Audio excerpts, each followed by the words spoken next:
So hello, good morning everyone out there in the world. It's a pleasure to meet you. Yes, we have an online conference this year. We have planned to have a gathering here in Vienna, but as you all know, the virus is around and we are not allowed to have a live conference here at the University of Music and Performing Arts. Nevertheless, I would like to thank the university, the president and the vice presidents of the university for supporting this online event. And also want to thank the Department of Cultural Management and Gender Studies for the support of this conference, especially Slavka Matišková, who is the main organizer behind the scene, helping us especially to set up this conference day today. So I would like also to thank Michael Huber, who will be the host of the morning session. And yes,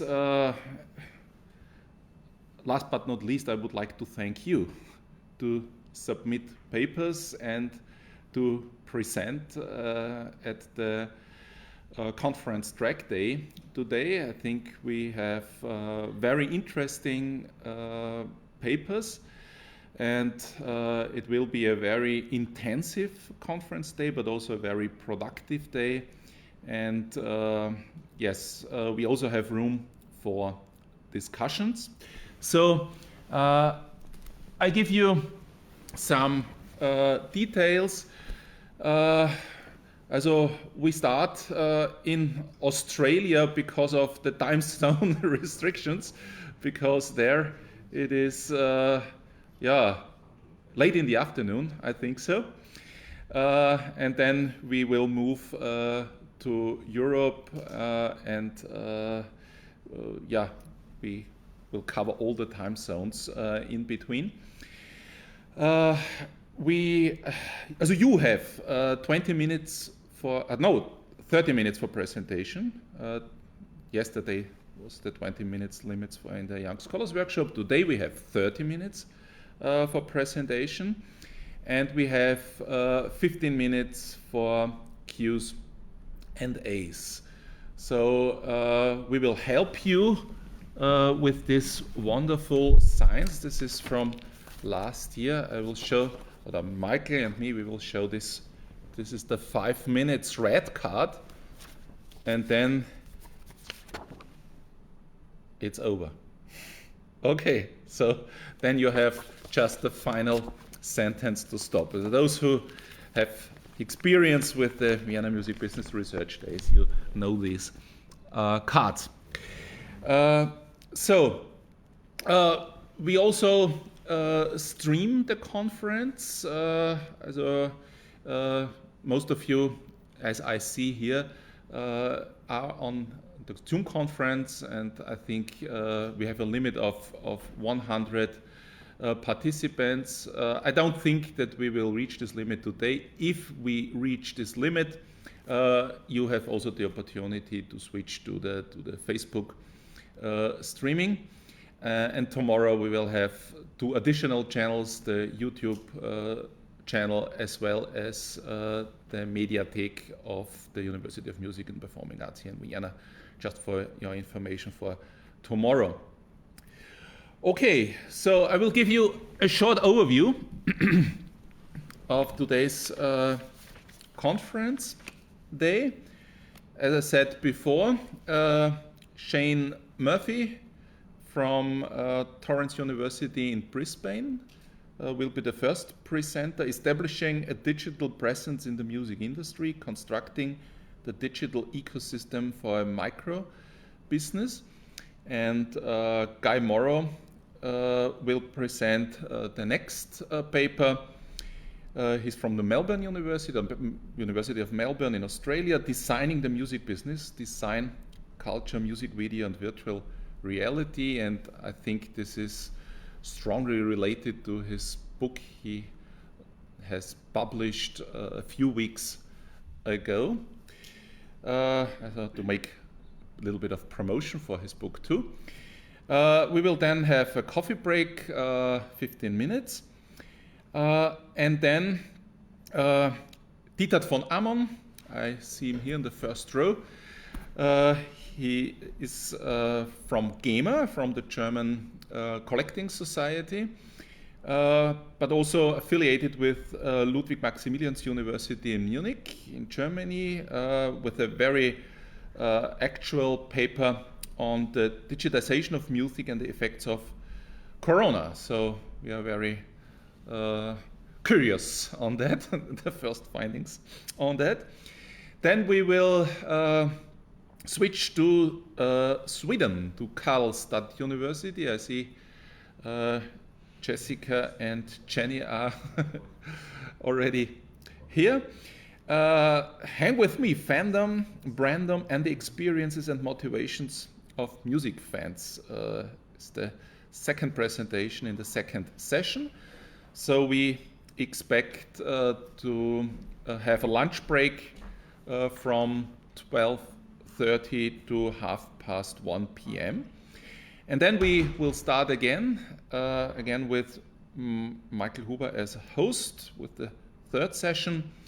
Martin, I think is the correct pronunciation, Martijn Mulder, and Eric Hitters from Erasmus University. They will present Life is Life, an analysis of the differences between motivations for concert and festival attendance. Yes, I'm very happy to announce that next year, in 2021, Erasmus University, and especially the group Pop Life Research Group, will be the host of the first music business research days outside Vienna. So I hope they will also tell us more on Thursday in the General Assembly of the IMBRA about that. And then we go to Danube University in Krems here in Austria. Martina Kaiser-Gruber with her paper The Power of Reputation, a case study on the artistic directors of Austria's music festivals. Also, I think a very important contribution in COVID-19 times. And the last session will be 3:15, to a quarter before 5. I will chair the session. Muhammad Murtaza Ali, Jenny Karlsson, and Bears Cullen, also again from Karlstad University in Sweden. How has digitalization transformed value creation in the music industry? And the last presentation of the conference track day will be by Beate Vlad and Mariam Momenpur Tafreji from Paderborn University in Germany. Cancelled gigs, closed venues, and running costs, an explorative investigation on the relation of professional music concepts of local event managers of live music in Ostwestfalen-Lippe and the strategies to face corona crisis. So we will end again with a paper on the impact of COVID-19 on the music, in this case on the live music industry. So I think it's time, look to Michael, it's time to hand over. He will be the host for the first presentation, and I see Shan is with us again. If you use, I think you know it, but you can show your presentation by screen sharing, function in Zoom, and please switch off your microphones when the others are presenting, and don't forget to switch it on if you want to discuss in the Q's and A's. Yes, so it's time for the first session, and Michael Huber from the University of Music and Performing Arts, Department of Music Sociology, is the first host.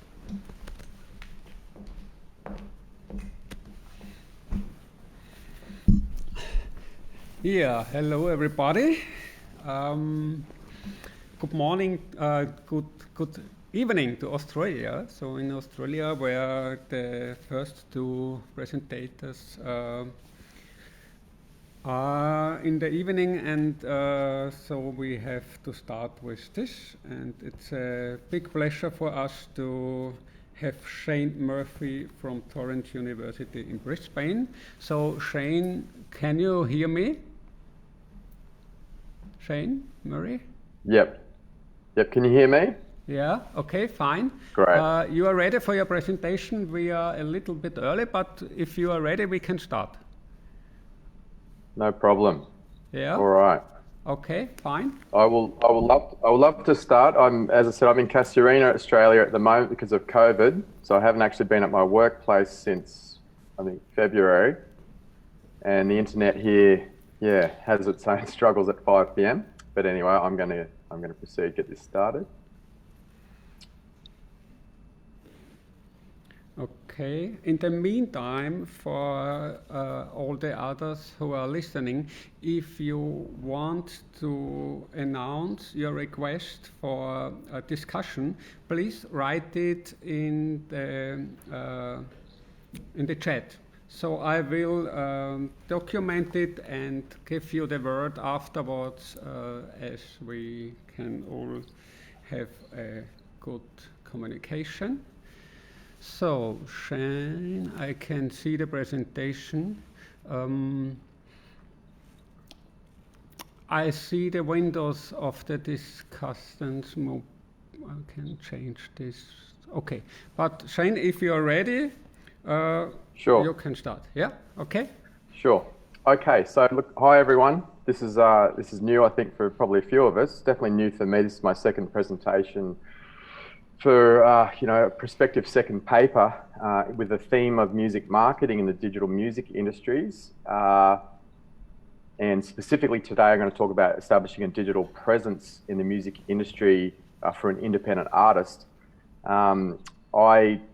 Many years ago, in 2001, was working in the business school here at Southern Cross Uni, and I kind of noticed in the marketing disciplines and the business disciplines, they're more interested in like business practice and theories and frameworks, and less interested in the end user, independent musicians. And so there was a sort of a gap or a language or an audience that I wanted to cater to. So I've been exploring, hopefully sort of useful and practical research. I don't want to downplay the rigor in it. So the title of the paper is Establishing a Digital Presence in the Music Industry, Constructing the Digital Marketing Ecosystem for a Micro Music Business.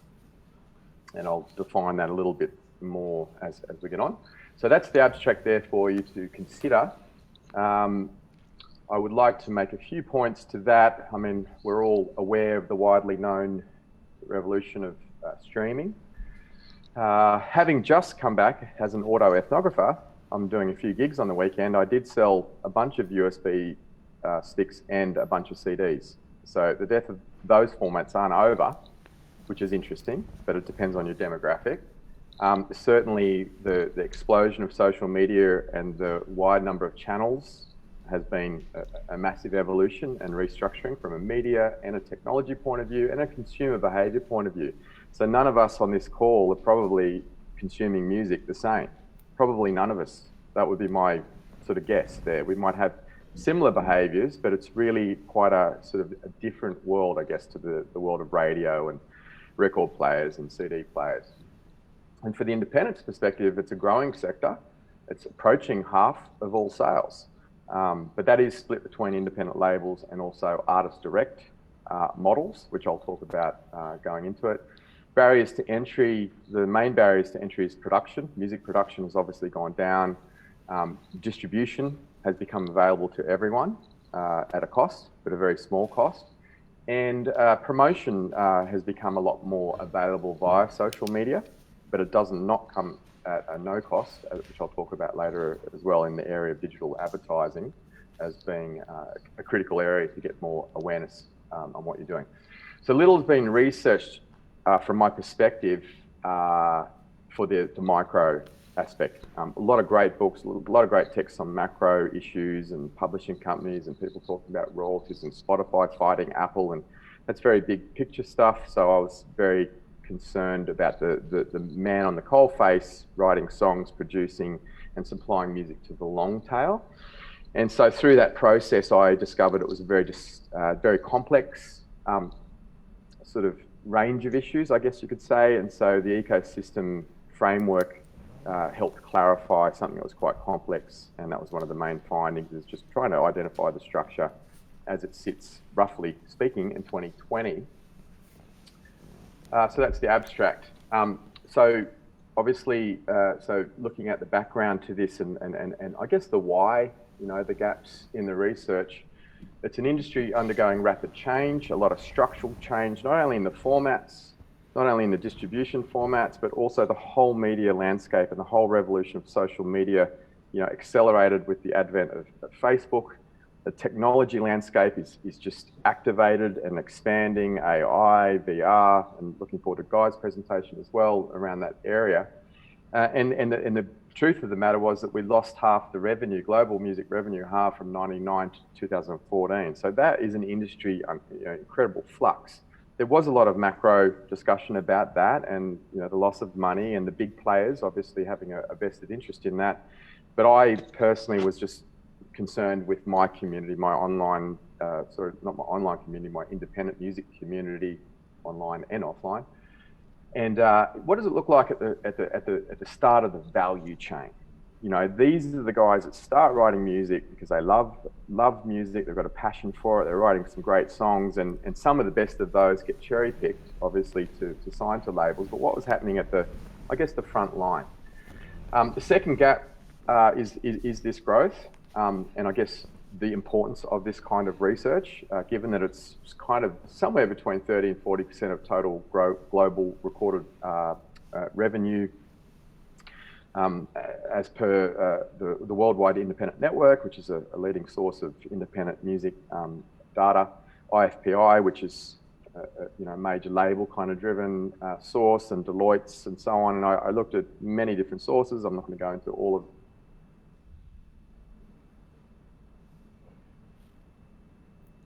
Shane, we can't hear you anymore.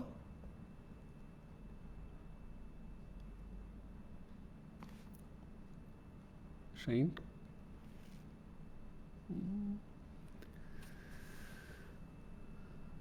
We can see the presentation, but we can't hear you anymore. Try to switch off the mic and switch on again, please.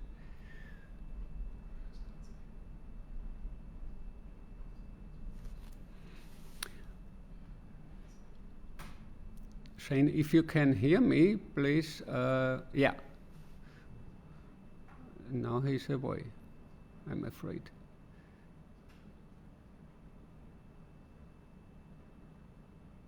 Can you hear me now okay? Yeah. Is that a thumb? Yeah, you're back again, yeah, thank great. you. All right, Okay, this is classic stuff, isn't it? This is the world of the digital age. Yeah. We don't really quite know, do we? There's a lot of uncertainty. So I was aware that my access, I test the speed regularly and it changes during a day. Okay. This highlights complexity. Yeah. So I'm going to move on there. So this independent sector, and please let me know, Michael, when it stops again.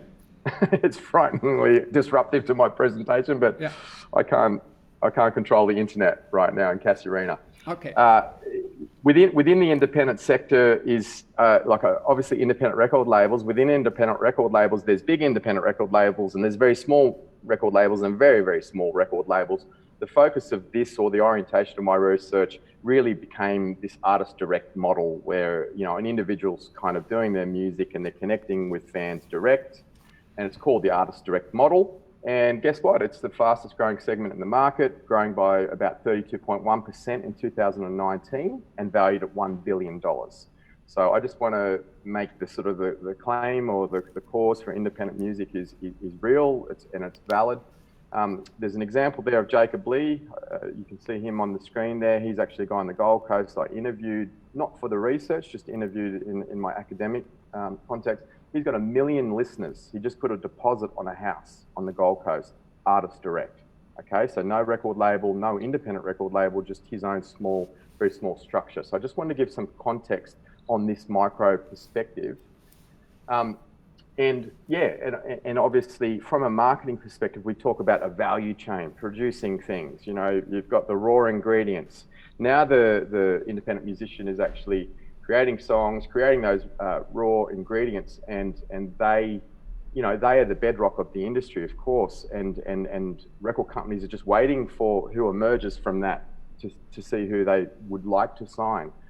There's very little development from the ground up, and most independent musicians won't be signed, but according to the IFPI, most independent musicians want to be signed. But that being said, there's many that don't want to be or choose to be signed, right? They've got things against being controlled, you know, by multinational companies and so on. So a robust digital presence in this current time, 2020, will definitely increase your chances of being signed and or a sustainable career without being signed. So I just wanted to give that context and recognize that the research is kind of designed to say, okay, it doesn't matter if you want to be signed or not. We're looking at a micro music business, you know, in this space. Lack of academic research into the sector. Part of autoethnography, when you're working at the coalface, you discover, you know, sources of information that perhaps others wouldn't discover. And the guys on the bottom there, Ari, who wrote a book called New Music Business, John Ajaka, who's an expert in email marketing, Circa, who runs it's a 5,000 strong independent music community, and they're talking about high-level digital marketing techniques, stuff that me as an academic who researches and has written courses in digital marketing are very impressed and gleaning information. So I thought that was an interesting kind of gap. Like there's all of these, I guess, indie practitioners, and I mentioned Leah McHenry last year in a presentation, who has 5 children. She doesn't play live, but she has a massive merchandise shop, and she claims to sell 6 figures a year. And I've been following her for 3 years, and I reasonably believe that she is doing that. Anyway, so that's sort of like a bit of a backdrop there. And I guess thinking about what graduates might need is kind of logical. And having taught in a lot of music schools and conservatoriums and so on, I'm the music guy, but I get just brought in once, and I can only give very high level you know, information to them. And I think about all of this devil in the detail and this, you know, the new opportunities, I guess, in digital marketing techniques. And I also want to recognize in that image down the bottom there is huge resistance sometimes from artists because they're not business people. You know, there's a lot been written about that. Caves 2000 talks about this conflict between art and commerce. And also, I think lecturers and people who are writing programs, you know, may not be, you know, they're sort of used to the old sort of model. So they're the gaps. And I've highlighted the case of autoethnography, which is really trying to understand the nuances of this audience. This I guess you could call it an emerging market, if you like, this artist direct market, being $1 billion a year and having grown 32% in the last year. It is an emerging market. But the nuances of what they're dealing with on a day-to-day basis, and the problems and the multidisciplinary nature of this changing atmosphere that's including the marketing, including IT, technology systems, including a range of things, business administration and so on. It's a lot to sort of handle. So diving into that community and thinking about that, and that quote is from another paper that I did present last year about this shifting from a creative artist. I'm a musician, now I'm a music producer, and now I'm an engineer. I'm miking myself up at home to keep everything in budget. And now I've got to do product development, and I've got to get feedback on my songwriting. I've got to be a producer. I've got to kind of organize all of the bits and pieces that go into a release, a record label. I need a web designer, I need a graphic designer, a photographer, and so on, music video, a director, you know, and it is actually quite complex. It really is. And I can say that from my own perspective, and I'm sort of passionate about the autoethnography, and I know that it has a lot of critique as a method, but I yeah, I support it because I think it does allow you to sort of observe emerging issues, from a academic point of view. So look, I don't want to go into the full literature review here. I remember reading The Future of Music, and they talked about music being turned on like water. I met Gerd Leonard, and he was telling me about the virtues of social media. This is in 2005 at a music business conference. And I was like, wow, this is where it's headed. 15 years later, we're really there, where the majority of consumption, according to the IFPI, is through streaming. The long tail, Chris Anderson talked about it. And so we've got this sort of situation where we do have a long tail, but we've still got the multinational major label selling lots of albums, the Taylor Swifts, the Adeles of the world, but there is a significant long tail, and that is represented by that figure of 30 to 40%. And then within that 30 to 40% is this $1 billion a year out of approximately a $20 billion market that's artist direct. So does the long tail exist? I think it does. I have read, other articles and research suggesting maybe it doesn't exist, but to me, the data kind of suggests that it's supported. And then in order to make sense of, I guess, a business environment, I like the concept of an ecosystem because it encourages interrelationship. And I really believe, or from what I've read and looking at the people that are successful, they're good at collaboration and they're good at interrelationships. And so James Moore is a pioneer of ecosystems and really highlighting that there's organisms in an environment and they're all interrelating. And that's a good perspective, I think, to, organize something that was confusing. So this is kind of just a literature review journey that was multidisciplinary in nature.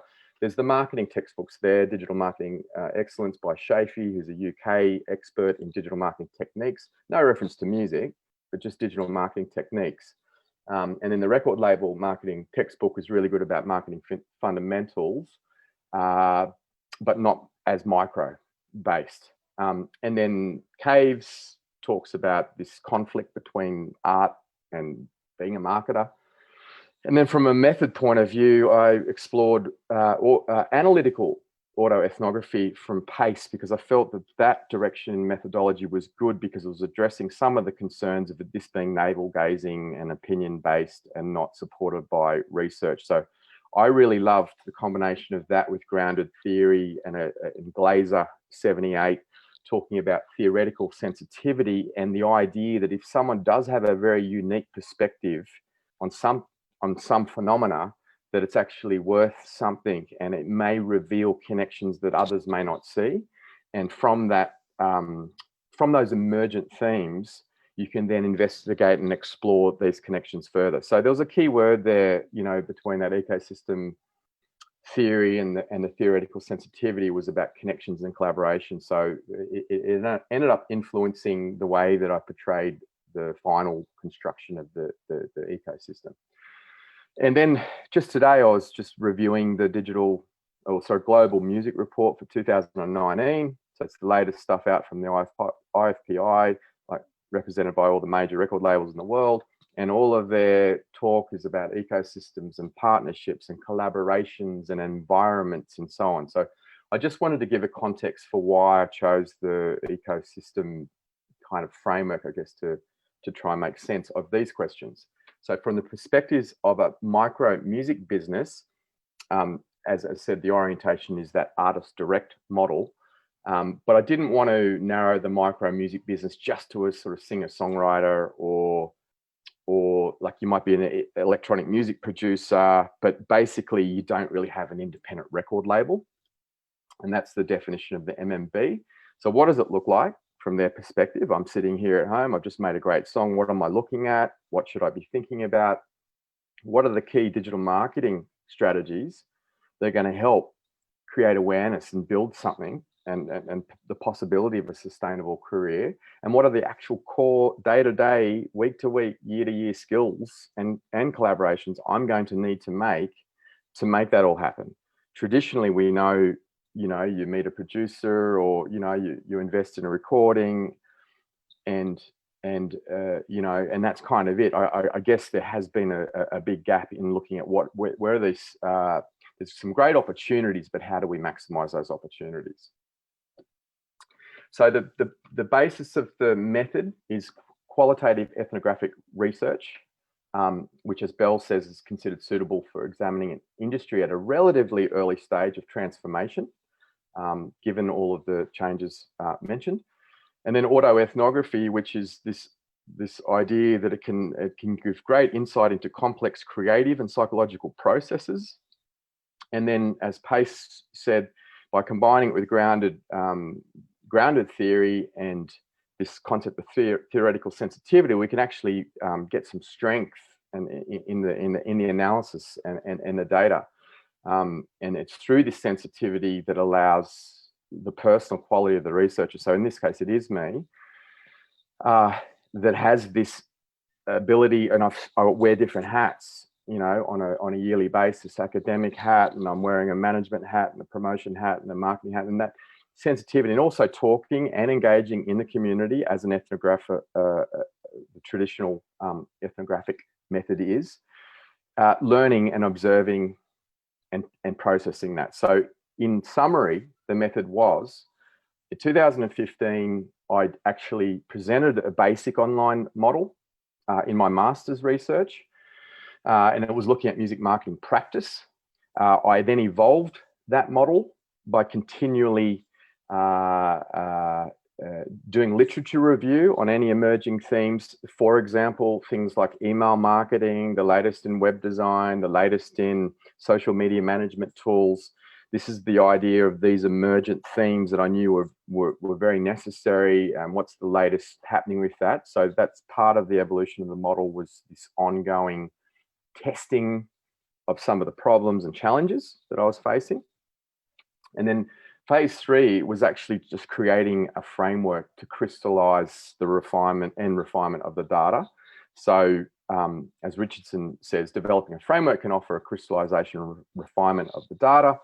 And the ecosystem was seen as a complementary perspective, allowing a framework for post hoc evaluation of emergent themes from data collected in the first 2 phases in an organized analysis. The ecosystem framework offers a useful lens that acknowledges the role of relationships and connections in a business environment, as well as the competition. And it builds on the fundamental findings of James Moore, who produced a work in '93, and then later in '96, that became this formative sort of idea of business ecosystems and this kind of language. So I hope that you can see this diagram. It was one of the key findings. It was the conceptualization of what I think is happening, but based also obviously on the literature review based on theoretical sensitivity. So by no means do I want to say this is my opinion. I'd like to think that there was some support there, as I said, through these methods. So the macro environment, which is the outer ring, is something that's actually not common in ecosystems. And I was talking to my colleague, Margie Hume, who also has assisted in the co-authoring the paper. We were chatting about it, and I said, well, you know, if you're in an ocean, like you're in this big picture, like things are happening, and the traditional definition of an ecosystem was around, you know, business relationships as such, but there is a bigger environment happening here. And so from a music industry point of view, I really wanted to include that layer that's supported by very widely accepted PESTLE. It's called the PESTLE analysis, where we look at factors happening in the big picture from a business point of view, knowing that they are going to impact what we do at the core business environment. So some of those factors were like changes in the political and legal environment around digital rights, you know, the emergence of India and Africa and China as emerging music markets as they became more, they was complying more to copyrights. Natural environment and the way that artists in the core environment may be considering the natural environment in materials or recyclable packaging for their records. I know Jack Johnson did a record solar power based. So it's a very external influence, but having a direct influence on that core business environment. Social cultural influence evidenced by, you know, obviously social media revolution and a whole new way that as a society we're communicating, technological influences that are impacting on methods of production and software and various tools that are available in the world of branding. Various tools like Canva are becoming a lot more user-friendly for individuals in the core business environment that may not have great skills in that area, but they can utilize some of these tools to, I guess, make their business processes more efficient. So, and the economic influence obviously is thinking about people's income and the recession and things like that. So fairly standard sort of concept to understand that embodying this whole ecosystem is this external environment which is having direct influence on opportunities and threats for the micro music business. So moving to the inner layer, so the micro environment, the first layer of the micro environment is talking about the industry as such, including consumers and competition and suppliers, influencer marketing, stakeholders like the government, collection agencies, and so on. So it's nearer to the musician, but as such, it's not yet manifested into an actual business model, I hope that's sort of clearly explained. So we reach into the micro environment to create the core digital business environment. And there's a second layer in the micro environment that specifically focuses on those tasks that can generate more traffic into the core digital business environment. And these are particular fundamental digital marketing techniques that are current and being discussed, and obviously they constantly evolve, but they're designed to, once you understand the principles of these, and this presentation is not designed to go into detail what those techniques are and what they offer. It's actually a direction of future research, but they're designed to increase traffic into that core business environment. And how marketing works is the more people that are aware of your offering, in this case music, and the more people that are entering that environment, the more conversions that are happening. So that will lead me on to the next key finding, which is analyzing that middle environment a little bit more, to be a little bit clearer.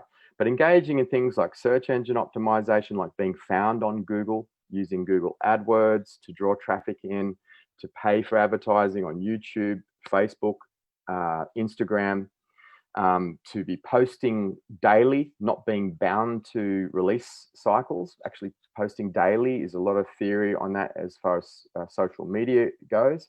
And also, as I said, email marketing to manage quite close relationships to the business as well.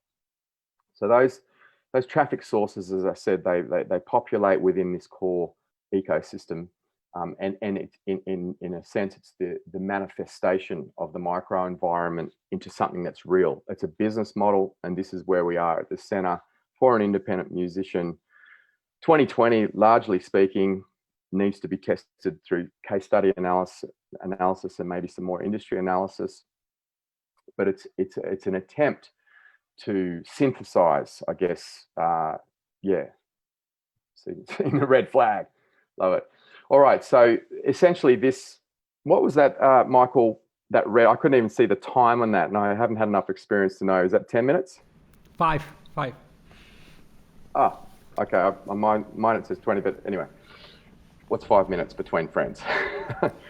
So basically, I'll summarize this inner working of this model is the idea that the website and the social media ecosystems that you set up, they're symbiotic. There's a synergy there. It's not one or the other. One should be feeding into the other. So the key findings I found were that the exclusive content on a website is great because you can share that to a social media site and get people over to the website to potentially transact or develop closer relationships. And similarly, you can be offering social media, Twitter updates and Instagram updates that you feed that content over onto the website. Hence the Venn diagram. The main outcome of a website or social media is engagement and interaction. as evidenced by the conversion optimization aspect of it. So rather than looking at them as passive media channels, we do have an objective if the idea of this research is creating a sustainable business. So a lot of digital marketing theory talks about conversion optimization. Around the close inner environment is selections of people to help you creating content and develop strong brand identities, to select appropriate social media, to engage in marketing services if you can afford it. Otherwise, you need to develop those skills yourself. As I said, photography and graphic design and those kinds of things. Choosing digital aggregators to get your music available to everyone, and then choosing what's called a content management system to develop a website and an email marketing system to develop relationships with consumers. So that diagram is really just acknowledging the complexity of a functioning digital marketing environment or core digital business environment for an independent musician. So, as I said earlier, case study analysis is going to be really required to test the model and to evolve the model, and as well as I want to also have discussions, or I believe that you could evolve this model having discussions with maybe small record labels as well, but definitely testing that and seeing what successful models look like, I think would be really interesting.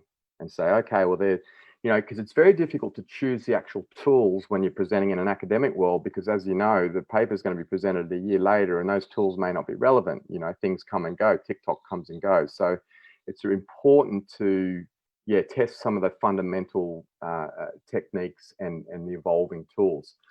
So in conclusion, this is complex stuff. A lot of interrelationships, a lot of requirement for sort of engaging in research and data to fine tune business processes.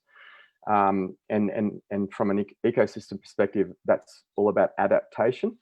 The idea that people aren't competition, but they're potential collaborators, I think is an interesting concept to consider. And that DIY doesn't work. Because you won't actually have an ecosystem if you're into DIY. You'll be down at the bottom of the ocean under a rock and cave and, playing your guitar, and it won't expand into something bigger.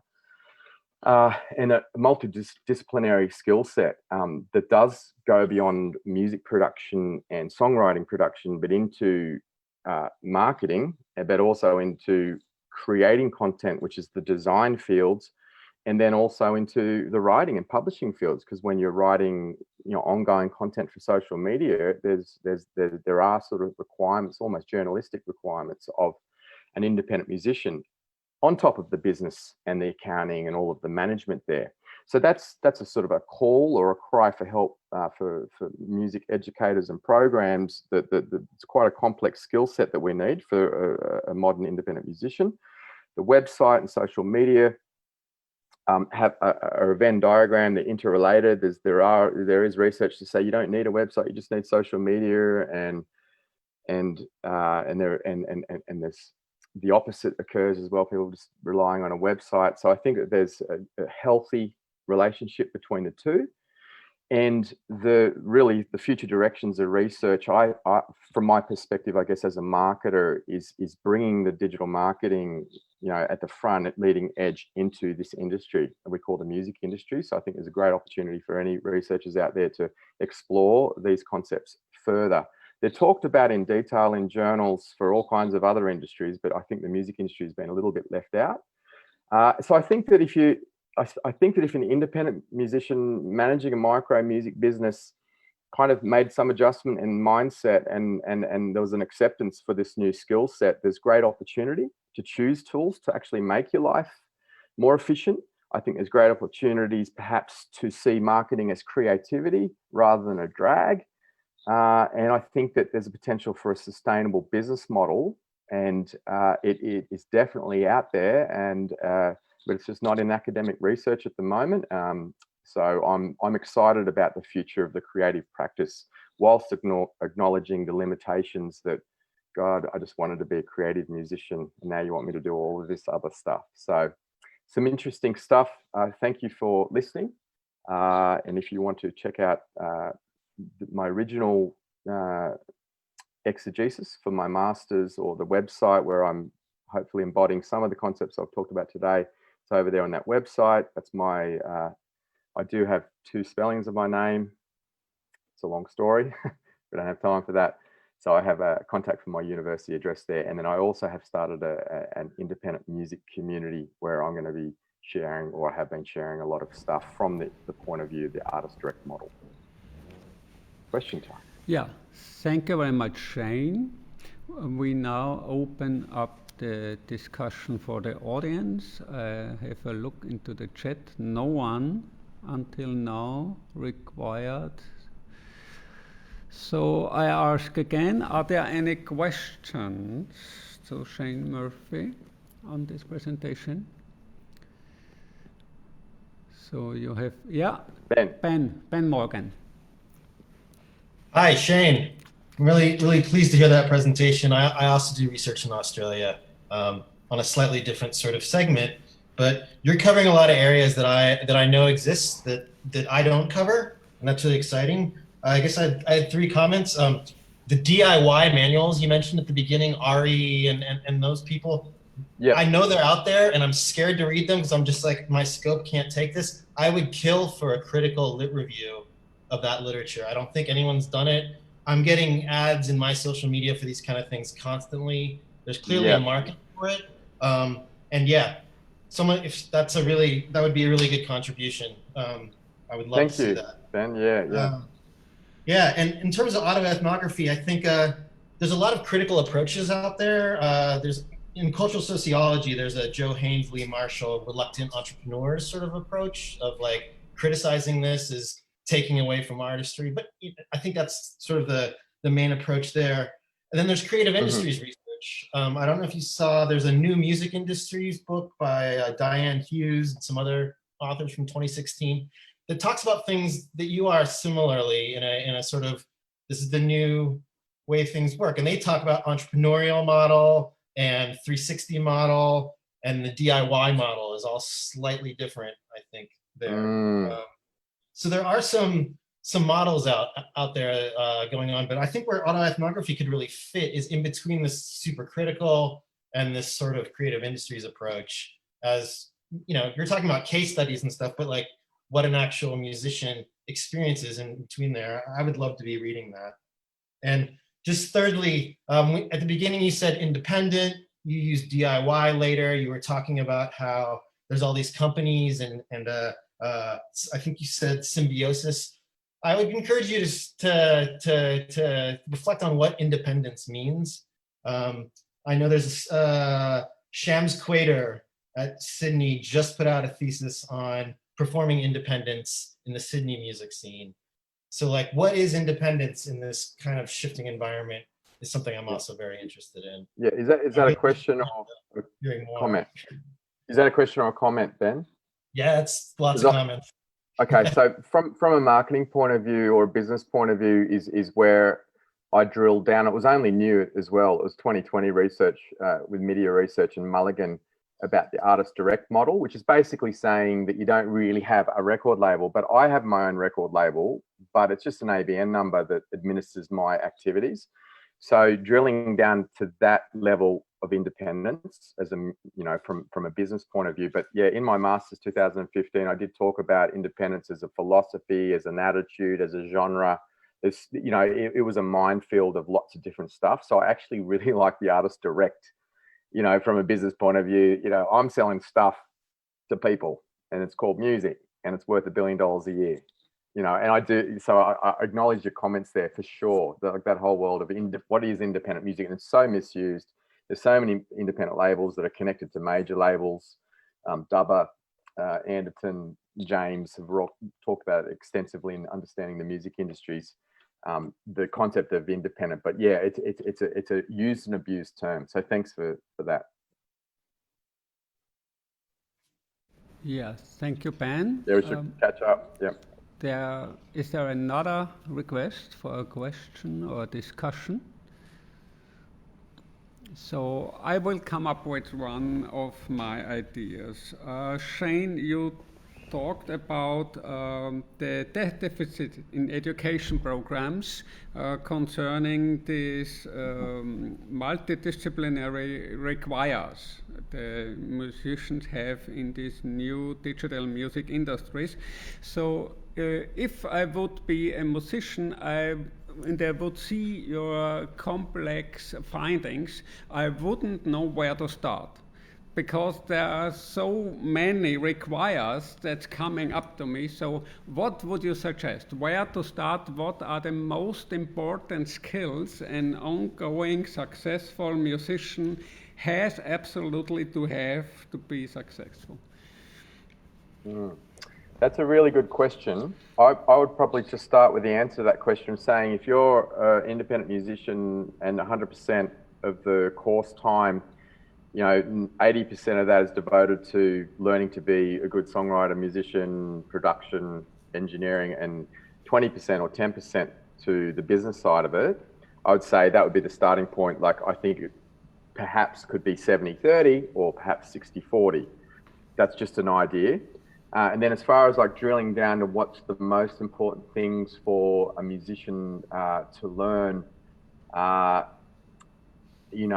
think there's practical skills in what I've just presented, which is, it would be in the marketing field. So it would be things like establishing brand identity, which I know Guy will talk a little bit about maybe in his presentation. So marketing, digital marketing. I'll just jump to that. Digital marketing, email marketing techniques, how to set up a website that's functional with e-commerce that can sell stuff to people and also engage with people. And then I would say content production, like video making, graphic design skills, get the people getting creative because they're creative people, and then just give them, so content creation skills, website skills, social media marketing skills, but they do live all under the digital marketing banner. Usually an artist has a very creative mindset and isn't so into techniques. So I would think it would be absolutely a must to have partnerships, strategic partnerships, for one who makes the digital requires, and for me to concentrate on being an interesting artist. Wouldn't you agree? Yes, 100% I agree. And just coming out of an experience like that at SAE, where I was involved in a student production that was incredibly professional, 6 different songwriters. We produced a world-class recording. There was a documentary made on it, and the different departments in this university all combined their love and their interests. So the guy that did the engineering and producing, he did that. He was producing and discussing with the filmmakers who came involved. So I would say you've just highlighted a wonderful thing for any university, developing a music program, is encouraging collaboration between graphic design departments or the journalist departments in terms of writing media releases, the video makers and the web designers in the IT software. So something, and often, I don't want to disrespect any academics here, political, or traditional methods seems to just stop people trying to connect those bits of the puzzle together. But I hear what you're saying. I think it's a wonderful idea that the musician could be a producer rather than actually have to learn all the stuff. And producing involves collaboration, and being able to identify how to put the pieces together without actually doing it all. We come to an end of this first presentation, unless there is any very urgent ask for Guy. Do you want to discuss or ask, or are you ready for your presentation? Oh, I did have a question for Shane, okay. If that's okay. Is there still time? Yeah, fine. Please. So my question just concerns risk. So it seems to me that the larger entities in the music business, such as record labels, have externalized risk onto artists themselves in many instances. So in presentations about artists building their own careers and having direct relationships to fans and so on, there's often a discussion of the success stories. And you alluded to one with the musician who's selling merchandise and claims to be selling 6 figures per year or making 6-figure salary from it and so on. But if you think about externalization of risk onto artists, then it is still a star system that we're operating in. That's perhaps even more pronounced in the digital environment. So surely it's a bloodbath for musicians losing a lot of money if that is the case, right? Is that something that's come up in your research? Yeah, no, it's a really good question. If you want the brutal truth, and this is widely known, the music business is one of the most riskiest businesses on earth. So we have to have another conversation, like why even start in this business? Because A, you're probably not going to get signed, and B, you're not going to make. There's many big brands that have tried to make it in the music industry, and for some reason the major labels have remained intact, as you say, with the star model. But from stars come from independence, in the bloodbath of this risky business. So I think it's more it's an economic system here that you're pointing out. Oversupply of really good music because of the lower barriers of entry. So there's it is risky, and you're right. It should come out that it is risky, because people are scared to say that because it makes people want to give up before they even start. But it is no doubt a very risky business, and record companies would be the first to say that. And many businesses like Starbucks who've done it before and folded would also attest to that. So that's kind of like saying, do you want to be a doctor or a musician? If you want to be a musician, it is a risky business. I guess what the position I'm coming from is, if you want to mitigate the risk, you can, if you switch on, and you switch on to some of these people they're engaging in what the business community is doing. And yeah, it's too short a presentation to talk about that, but I did do a presentation about 10 years ago. And at that presentation, I brought on an independent musician who was doing digital marketing better than the major labels. And the guy from the major label, who they were outsourcing, right, Universal was outsourcing to this guy, said to me, God, that guy's just said everything that I was going to say and more. I don't know how I'm going to present after that. So yeah, so it's an interesting space. So I think, in answer to your question, it's highly risky. And yes, if you're going to start investing in Facebook advertising, you might lose all your money, and your whole career is going to end. But that's the art. So I wouldn't pretend that it's not risky. But I think if you're going to mitigate the risk, more skills, being careful where you spend your money, being more efficient with time, researching the best tools to use, it's going to lower it. And that's about all I'm saying. It certainly is still really risky. And it's a great comment to make, Guy, because Leah, who has 5 kids and makes that money, she makes no pretense that this is really risky. And you have to have the mindset and attitude, otherwise it probably won't work. So I do like also what Michael said about collaboration and really bringing that in. And I know you've written about that stuff in an entrepreneurial mindset, producing and creating partnerships. So I haven't looked at that. Sure. Okay. Yeah, we now finished with the presentation and discussion on the St. Murray. Thank you very much, Shane. And Thanks, we Michael. now go on to Guy Morrow about design culture, music video, and virtual reality in music business. So, Guy, you are ready? Yes, indeed. Yeah? Okay. Please share your screen with us and then start your presentation.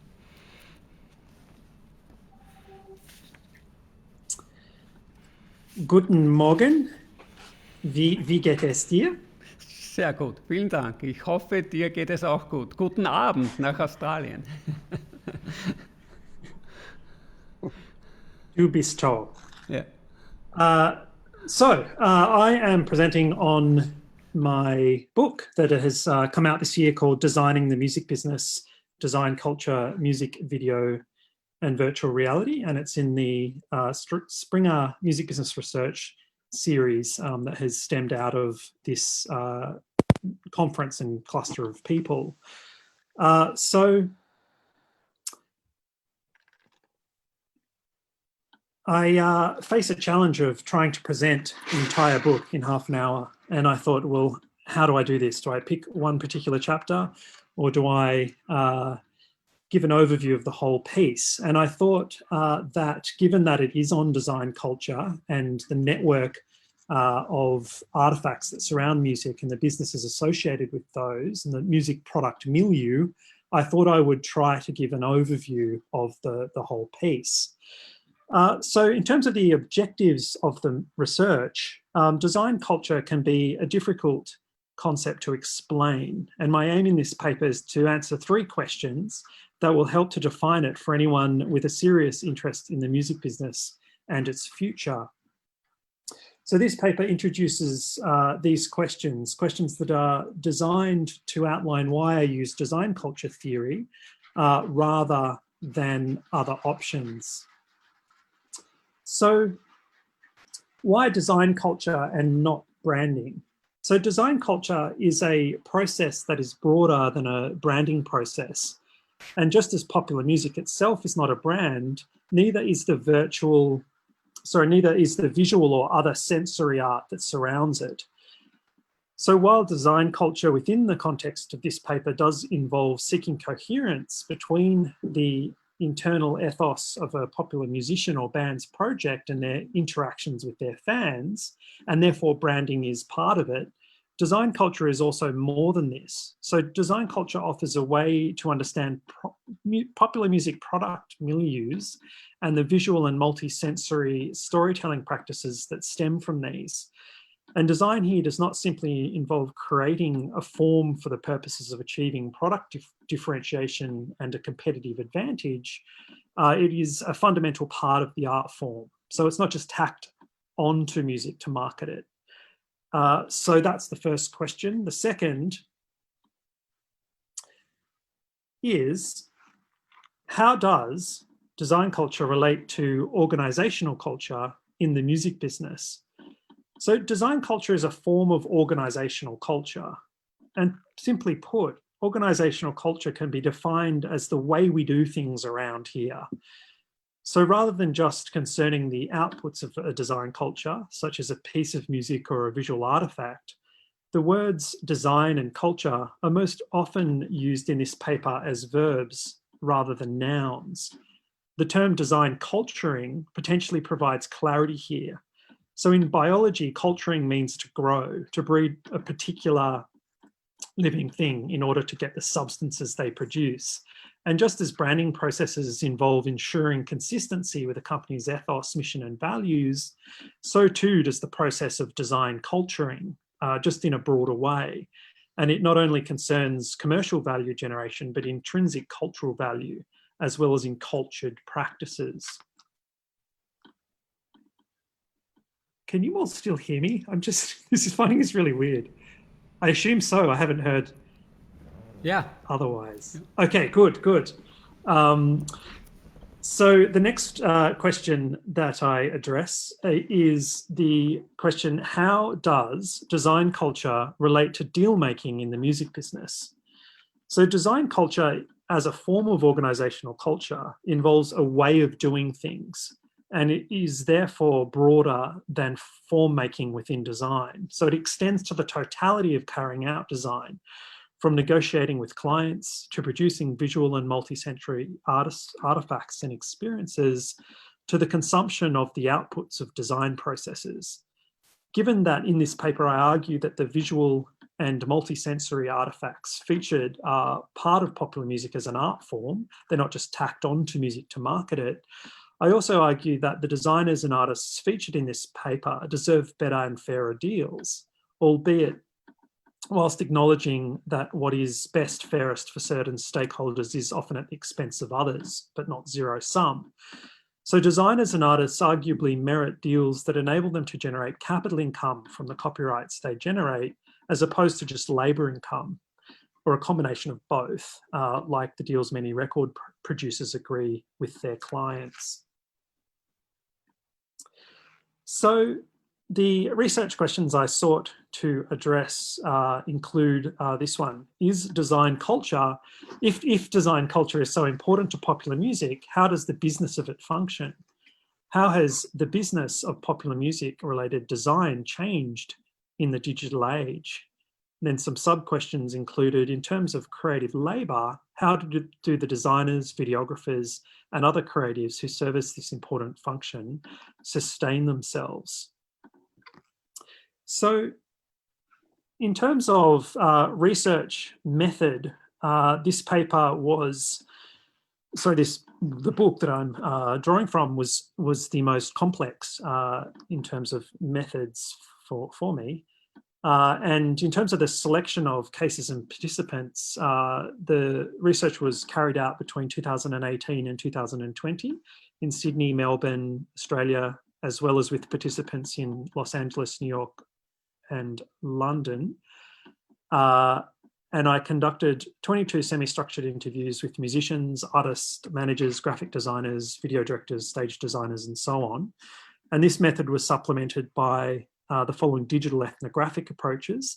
I reviewed online music, video, and gig poster related sites, conducted a content analysis of public discourse available on online sites, and conducted interviews with professional artists and designers in digitally mediated ways.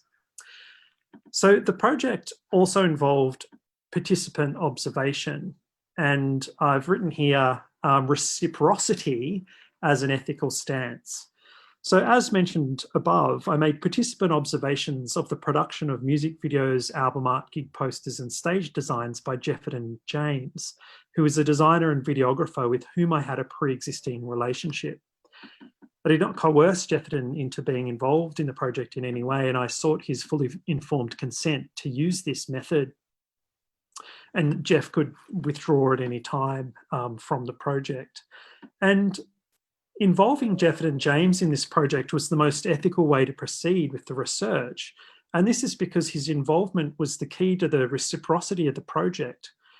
And Traynor and Bocard noted that reciprocity is an ethical stance rather than a simplistic exchange of goods or tolerance.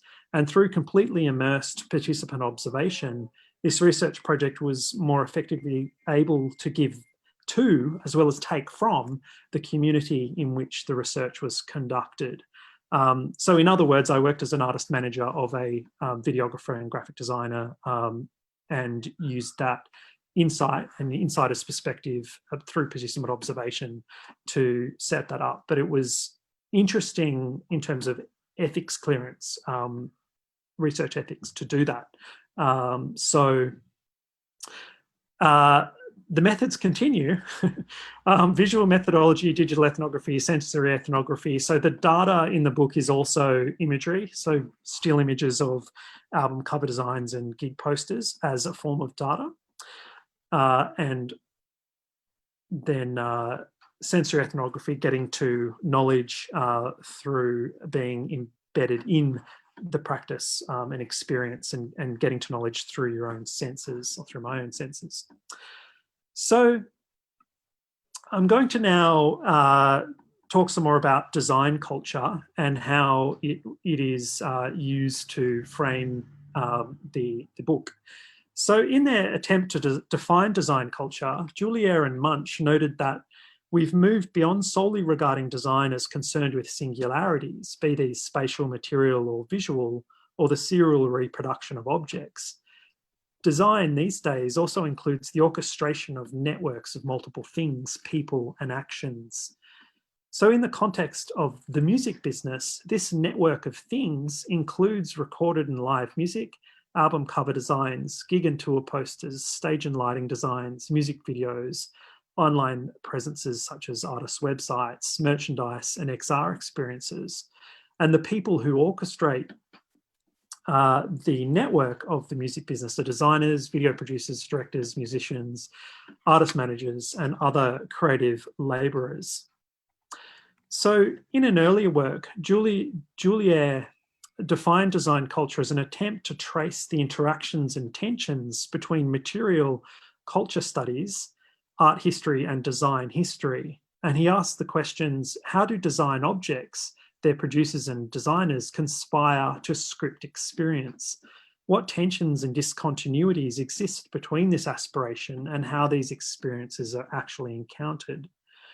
So whilst visual culture studies challenged and widened a field of investigation previously the sole focus of art historians by including design alongside fine art, photography, film, television, and advertising, the concept of design culture in turn broadens the focus from study from a two-dimensional to a three-dimensional understanding of design. So design culture involves networks of interaction between design, production, and consumption. And beyond this, the relationships of value, circulation, and creation and practice. And a musical artist is surrounded by a complex system of exchange, or in other words, a culture of design that is constituted by a dense coexistence of designers, producers, and consumers who are responding to and informing the musician's work. And this circuit of culture is itself designed to generate economic, social, and cultural value for a musical artist and the entities with which they are collaborating, such as record labels. And these design cultures stemming from music are therefore important for generating these forms of value. And this is despite the fact that they operate in a secondary business-to-business market within which many of them are often arguably exploited and or they self-exploit. So the dearth of literature relating to design culture and the music business is significant, given that the production of meaning and value within this sector occurs across multiple textual sites. Popular music is a multi-sensory, multimedia, discursive and fluid and expansive cultural form that, in addition to the music itself, includes album cover designs, gig and tour posters, music videos, stage and lighting designs, live concert experiences, websites, and virtual, mixed and extended reality experiences. The implication of this for music business studies is that it's impossible to understand the meaning and value of popular music without considering its relation to these non-musical components and to the interrelationships between these components. For Straw, music's materiality is paradoxical. Quote, long considered one of the most ethereal and abstract of cultural forms, music is arguably one of the one most embedded in the material infrastructures of our daily lives. And this paradox is arguably the reason why there's a dearth of literature relating to design culture and the music business. And design culture is a useful lens for examining this paradox and for understanding how music comes to be embedded within the material infrastructures of the music business, and through this, our daily lives. So design cultures come into being through the agency of their objects and people. This also takes us from linear flows of meaning to complex, multi-linear ecologies that involve ongoing interactions between design and its human and other participants. And this research-based project used participant observation, interviews, case studies, textual analysis, visual methodology, and digital and sensory ethnography to examine these multilinear ecologies. Because as Julia and Munch noted, quote, a design culture requires a more extended and perhaps embedded mode of investigation. It is something to be inhabited, to move within, following the connections and flows through it so that its existence isn't just understood as the sum of its individual nodes, but in addition, the movements and translations that take place between them.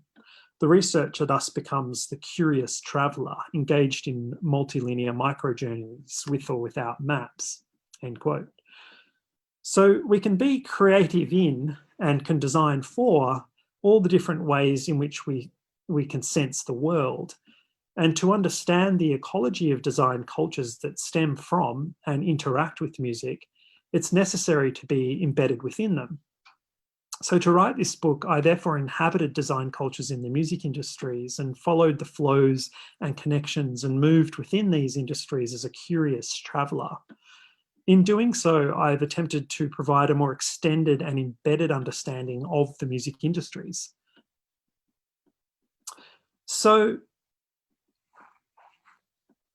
to outline the book, this figure here is, in a sense, an overview of the chapter structure. And for me, in terms of the data, interview data, I found that this process of design culturing, nurturing the design culture, does often start with album cover design.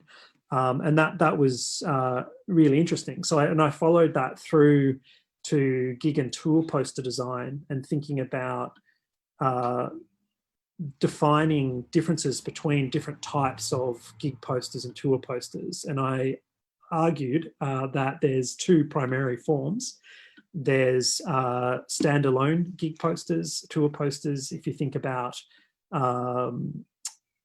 gigposters.com or flat stock gig poster exhibitions that take place at South by Southwest Festival or Primavera, they are a tribute to the music, and there's a countercultural, lot of countercultural baggage with regard to standalone gig posters because it stems from the countercultural movements in San Francisco in the 1960s.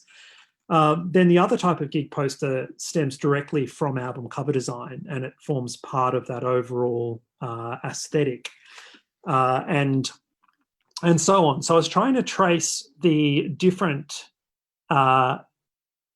elements of a design culture and how they interrelate, in a sense, and that's why this figure is really key.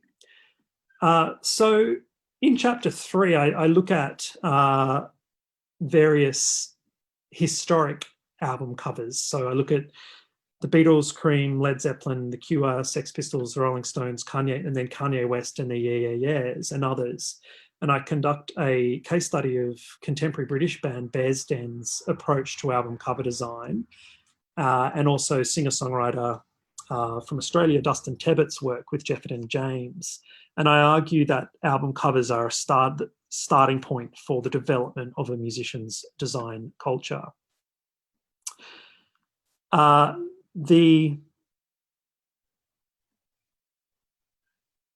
while album covers are initially designed to represent an album of songs, through a process of design culturing, album cover designs also often subsequently operate in three-dimensional space as the key design concepts used for gig and tour posters as part of stage designs, merchandise designs, music videos, and virtual reality, augmented reality, mixed reality experience designs. And the work of a number of really well-known designers come into the book by way of case studies and interviews. In this chapter, Jonathan Zawada is an Australian artist and designer who's worked with a well-known Australian musician called Flume. And the interview data with him was really interesting. He was talking about how he, with say Flume or with another Australian electronic duo he's worked with called The Presets, they often talk about him being an additional member of the band.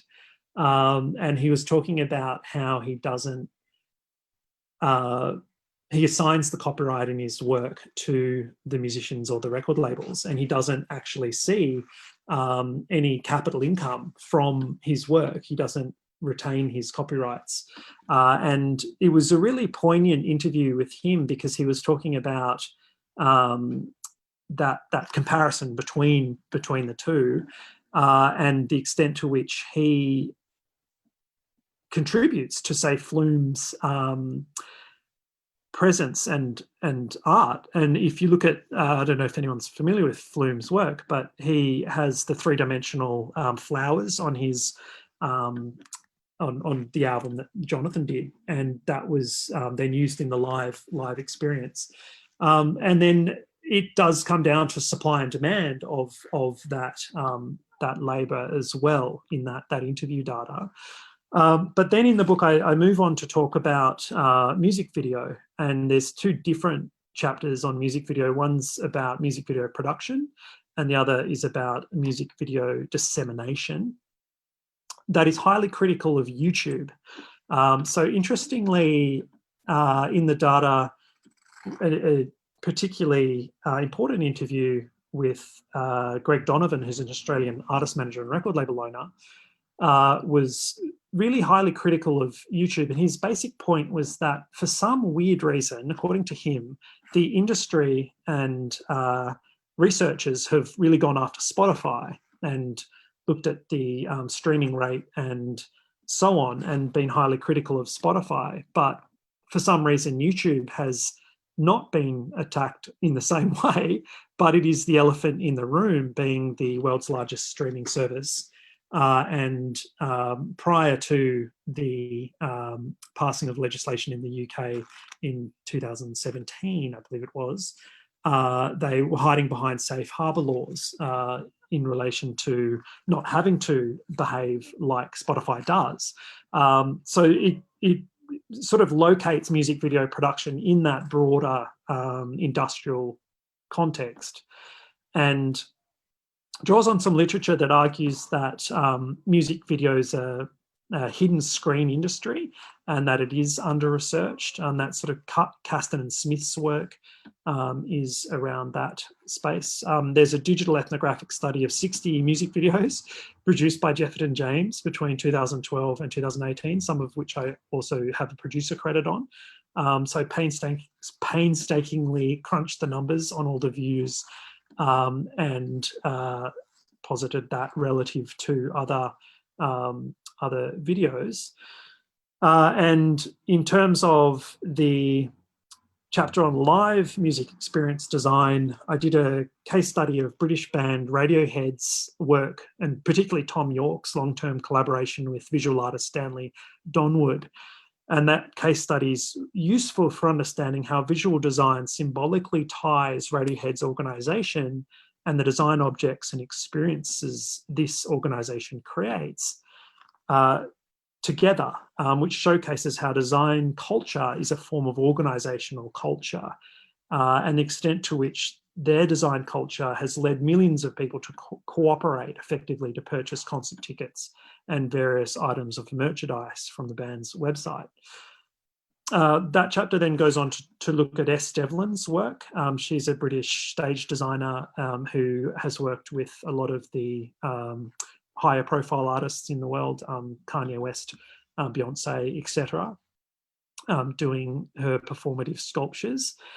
And finally, the book concludes with a chapter on virtual reality, extended reality, mixed reality, henceforth known as XR design.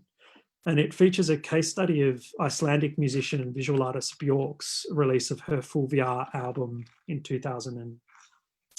The campaign started in 2016. And there's also a case study of Florida-based company Magic Leap's work with Icelandic band Sigur Rós. And Sigur Rós and Magic Leap collaborated to develop an interactive music and mixed reality experience called Tondani. And this chapter traces the declining cost of XR production and the role companies such as Facebook and platform economics generally have to play in this. And in this conclusion, I'm critical of blockchain technologies and discuss areas for further research, such as whether design culture process of producing music-related XR artifacts will change the way of doing things in the music business. And the basic argument is really that if you think about artists like Björk and Sigur Rós starting to create their own non-musical artifacts, so in this case, a mixed reality experience, or if you think about musicians themselves creating their own music videos and artifacts surrounding that, they are capital owners. So the musician is the capital owner. They are in a powerful position in the music business. And does that leverage they have change the way deal making around visual artifacts and extended reality artifacts is considered and done, in a sense. So extended reality became really useful because design culture was thinking about moving from two-dimensional to three-dimensional space, looking at all the artifacts surrounding music, and then extended reality involves literally stepping into that space. And I found that really interesting and useful, because I was going to have a separate conclusion for the book. And in the end, I just thought, this will do. This conclusion, this book, this chapter on extended reality will be the conclusion, which is a good moment when you're trying to finish a book. So following Julier, I'm not using the term design culture in this paper to signify cultural capital that's used for competitive advantage. It's not equivalent to branding processes in the music business. It instead refers to design practices that are encultured and that therefore strive for a higher moral ground. Of course, the notion of being able to redesign the entire music business is problematic, and to an extent implies that one single entity could even redesign it. And therefore, any attempt to argue that we should strive for higher moral ground and make the music business better will inevitably be met with the questions, make it better? How do you define better? Fairer for whom? Better for whom? And the music industries are constituted by a collection of industries and businesses that have competing and conflicting interests. Therefore, what are you arguing here? Should it be made better for artists? Which artists? Musicians or visual artists and designers? Musicians who are also visual artists, videographers and designers, better for videographers and graphic designers who work in the music business, or even better for big tech, because they are arguably part of the music business.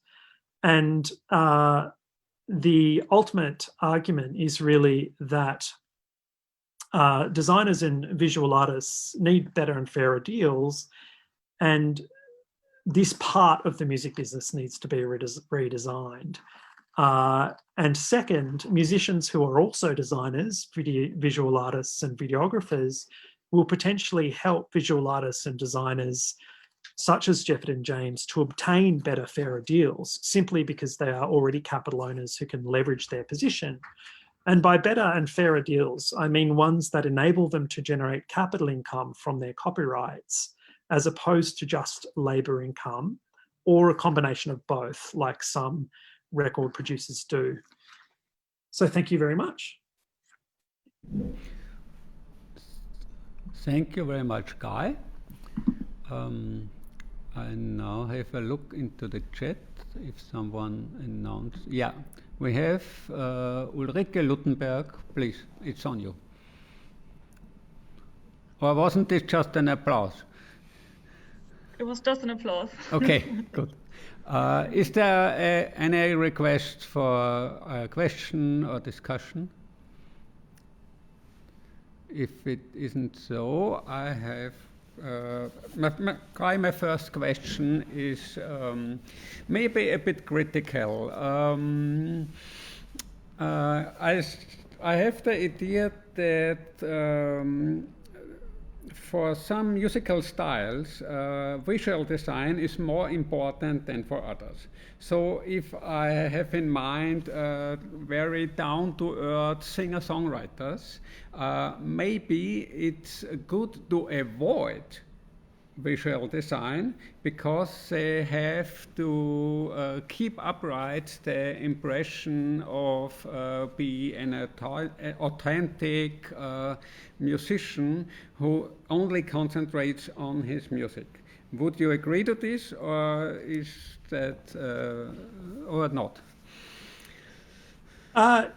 Yeah, no, I see where you're coming from. I'd say that that's just a particular set of considerations in relation to design culture. So if we think about Bruce Springsteen, for example, he is a working class lad from New Jersey who's a singer-songwriter, and he with his low-key dress, stage attire, t-shirts and so on, is really important for his design culturing.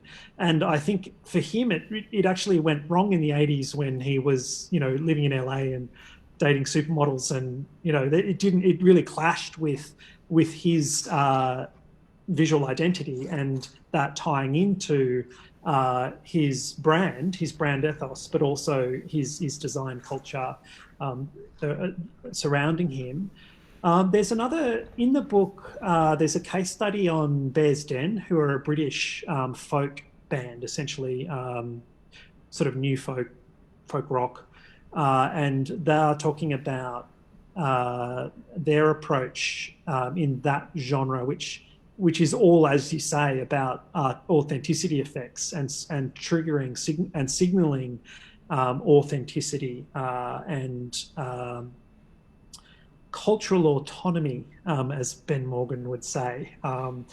And so that then becomes really, but it is still really considered in terms of lighting, but it might be that the lighting is very minimalist, and it's about recreating the intimacy between Bears Den and their audience in novel ways.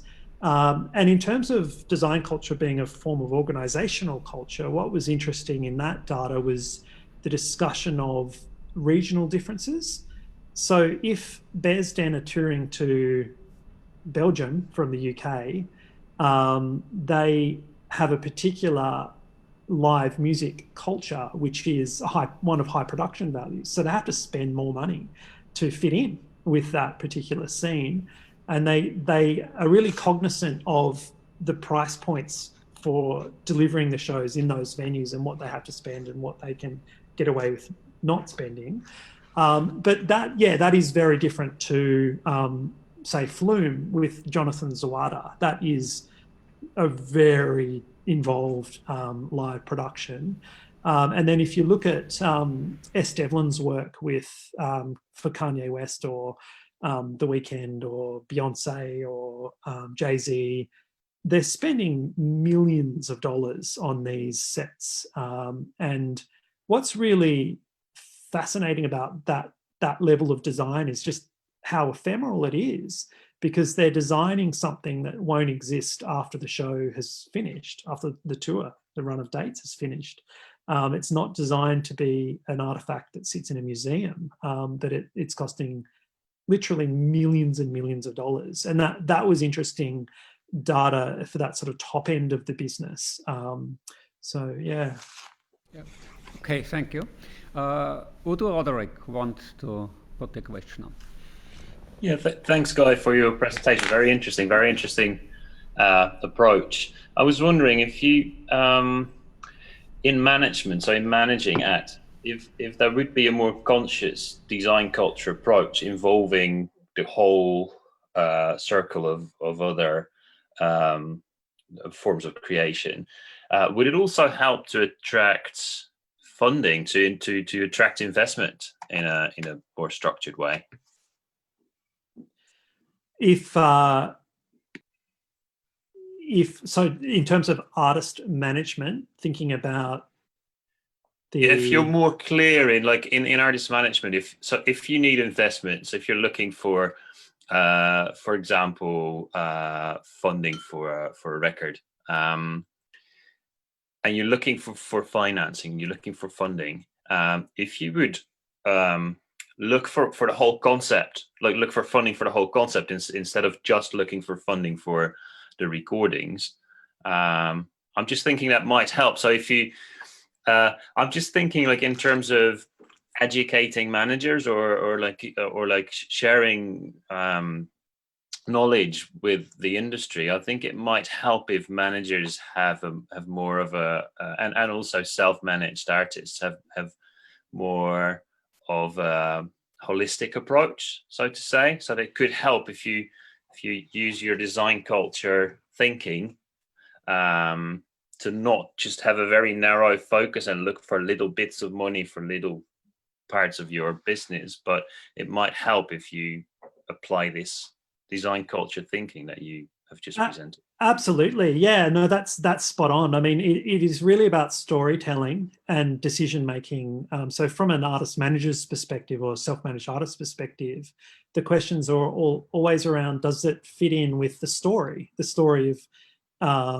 of the artist? And it may not be considered in terms of branding In the data, there was an interview with the manager of Australian band Midnight Oil, who were well-known, great songwriters from Australia, left of centre politically. And they, whereas a band, they wouldn't talk about branding, but they would talk about, they would say, that, is it oil? You know, is that oil to do? And it's a decision, is it about us? Is it our story? And that then relates to all of the decision-making relating to how they're represented, who's making their videos, what their videos about, what their merchandise look like, what their stage design looks like, and nowadays what their extended reality experience looks like. And it is a holistic storytelling process. And in terms of that idea of attracting more funding, that did come up in the data, in an interview with Rowan Brand, who manages Bear's Den. And he was talking about how export initiatives that are state funded from various countries, such as Sounds Australia from Australia, could fund artists to make extended reality artifacts because it would be more beneficial in terms of storytelling, that is what they're doing. And in New Zealand, there was an initiative called NZ On Air, and that involved getting government funding to make music video. And it was a similar idea. It was around trying to increase New Zealand content on New Zealand TV and exporting New Zealand music. But it's certainly, I think a really interesting idea. And I think a really interesting area for further research is, of course, the lockdown and the response of the music industries to the pandemic. So if we think about the visual and visual representation and non-musical artifacts that surround music, it's gone on steroids, because you have to, if you're having an ISO festival, you have to be represented in a digitally mediated way. But even prior to the pandemic, I think it was already on steroids. It was already, visual representation was always important. If you think about the Beatles with their mop tops, or the Rolling Stones and Andrew Lou Goldman's work, where he just made them look like badasses in the media. Would you let your daughter marry a Rolling Stone? Like, that's a very considered visual idea. But nowadays, that, I guess, is the sheer volume of content that's needed, and the consistency of that content has increased dramatically due to the fragmentation of the media landscape and social media. So that's the long answer. The short answer is yes. Yeah, thank you. We have a comment by Shane Murphy. Shane, please. Yeah, hey, Guy, that was really interesting. I just had a couple of comments, and maybe a question will come out of it. It's interesting when you use it, like the way that you talk about design culture. I love it because it's artistic, it's creative. It's almost like the antithesis of, branding, but it's the same thing. Like in a sense, branding is about visual identity. Design culture is about visual identity. So I was just wondering whether you considered the tension, or to identify the tension between the art department in a record company and the marketing department, and then the accounting department, because they have interesting conversations. Like as artists, we talk about design culture, but I just sort of had the idea that it's a bit of a semantics thing. Like I see design culture as integral to branding. I'm not afraid to use that word, but you haven't used it a lot, or are you separating that word, or what's your comments there around that? Yeah, that is a great question. And Guy Julia's concept of design culture is very broad. And I think when you use it, you have to be really specific in terms of how you're defining it for the purposes of your project. And I tussled with it for a long time to try and pin it down. It was really, but yeah, to answer your question, branding is just part of it. Design culture is broader than branding. It's more useful for my purposes than branding, but it's not anti-branding. Branding is just still part of it. Like, it's certainly about branding is in there. It's just simply that if you think about the history of music business research, the visual content, music video, album art, gig posters, set design, so on, was considered as marketing. So it was tied in with the marketing spend of a major record label. If you look at, say, Keith Negus's work, and that made sense. That certainly made sense. And the deal making relating to that means that it functions like advertising does. So the videographers or video directors are paid a set fee. It's fee for service.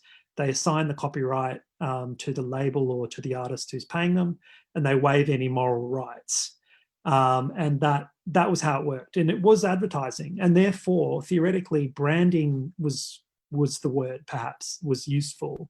But now I think it's really about thinking beyond the visual content being the remit of the marketing department at a major label. It's actually something that's often started by the musician themselves through social media, trying to connect with their fans to garner interest.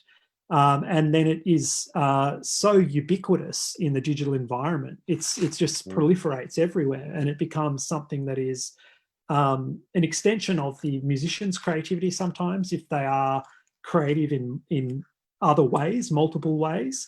And it's also about thinking of the contributions of visual creatives and other non-musical creators to the overall art form, and arguing that it's part of the art form, not just a marketing, a brand that's stamped onto it. But of course it depends, like it really depends which artist you're talking about, and how it is being used. But ultimately, because I'm really interested. I love what you said about the getting more money for royalty shares, because I'd be really curious at the minutiae of the contracts. Like when you share artwork, and then there's about 25 iterations through social media. You share a music video, and there's behind the scenes, and there's all these iterations, right, that are constantly being pumped out through social media. It's not just the artwork and the diagram that you had there in that 3D model with the poster and the video. It's the iterations that expand from it. So I think that also supports your argument that they should be paid more, because it has a significant impact on the social media ecosystem. So, the whatever labor, they say, oh, you're making a music video, and oh, by the way, we're going to make it behind the scenes, and we're going to do this, and we're going to put a little bit of this up before it gets released. It's like, hey, that's about 5 different iterations of this bit of artwork, and so I like that. I like that. And I think that you design culture, because a lot of people in the independent space talk about brand culture. It's a big discussion about creating a culture around your brand. So that word is there, and they don't use the word design culture. They call it a brand culture, but it's the same thing, what you're saying. And I 100% agree that is so pivotal to connecting with people. This design culture. I guess to tie it to your paper, we're talking about risk and externalization of risk onto independent musicians by labels and so on. And I think that is, in some instances, the videographers or the video directors, for example, are in the winning position because they get a set fee to make the video and they move on. True. And the musician who's paid for it to be made is one of the 9 out of 10 who don't connect with a big audience. Like it's only when you see like a video we produced for Passenger, which has been viewed like something like 2.5 billion times on YouTube, and you look at the fee for that, which was 3,000 Australian dollars, you start thinking, oh, we should be getting capital income because of the IP in that. But ultimately, that was interesting in the data, like that tension between fee for service versus capital income. And I don't know. Karsten had a question or comment. Karsten, please. Karsten, we can't hear you. I think you're on mute. You have to open your mic. There we go. First of all, thank you for inspiring presentation, as always. Great. And I really want to comment, because I think it's necessary to get to know the background of your circuit of culture, of design culture. I mean, what we have learned from cultural studies and development economics is that we have to kind of redefine or redesign our understanding of culture and economy as processes. And therefore, I think it makes sense to explain that your circuit was developed and invented as a circuit of culture, and therefore it was the encoding decoding model and Williams' idea of the long revolution of culture. And what is interesting is that we learn that in this age of innovation, as May Peter would say, that there were so many new networks going on that Jenkins is right, and all those cultural studies people who think that it's right to expect that if it does not spread, it's dead, as you may wanted to tell with your passenger example. So we need a broader understanding of culture and economy as more and more interrelated processes. And I think therefore your concept is very, very helpful, more helpful than others who are more static. And so thank you very much for that. It's more a comment than a question. So, but maybe you can get closer to that understanding that your work is so helpful, because we get to know that this is a process which is going on, and the question is how to become a part of this ways to spread things, that they stay alive. Yeah, no, definitely. And that idea of a process, as you are talking about, and it being in cultured practice, and it involving interrelationships between these different artifacts. And I think, because there's a lot of books out that are talking about one specific element. So you might have a book on music video, or you might have obviously a lot of research about recorded music and the businesses stemming from that. But to try and think about it holistically, how do they piece together and how do they interrelate, and that being a useful exercise. And I think in terms of the participant observations, it's really interesting when you're managing a videographer who also does graphic design, and the clients often don't think in that way. They'll come to you for the video, and even when you tell them when you're on set that you also do graphic design, they often go to someone else for the graphics. And it's interesting that it's not just the academy that's thinking in a sort of siloed way for different artifacts in the business, in a sense, but some musicians do perhaps as a response to that. And that relates it to Shane's development, that there's more and more micro business going on, and how this will affect the overall development of the structures and the networks. And then it becomes a normative question, because we do need to get to know, as a laboratory of the future media and culture industries, find ways to sustain that and to develop a way of going on with that. That was the last minute card from Yale, I think. So Thank you very much. Yeah, thank you. Yeah, we have to make a coffee break now before we get the presentation. No one can hear you. Yeah. Okay. Thank you again. 20 seconds, Guy, for you. 20 seconds. If you look at Nike and unpack Nike, right?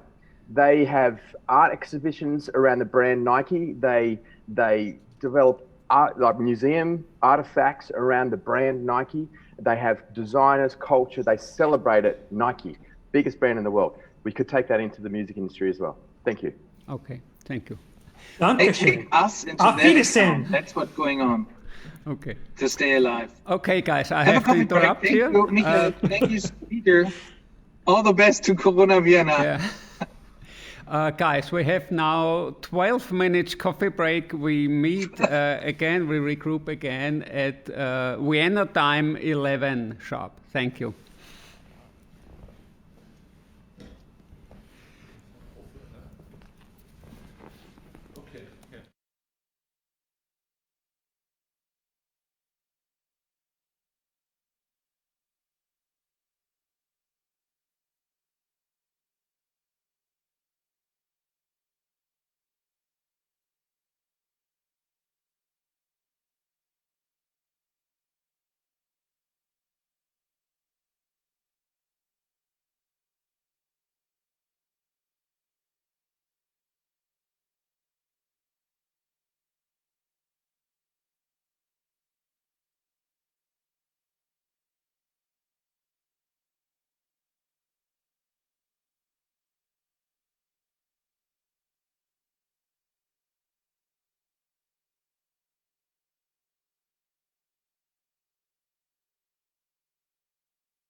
So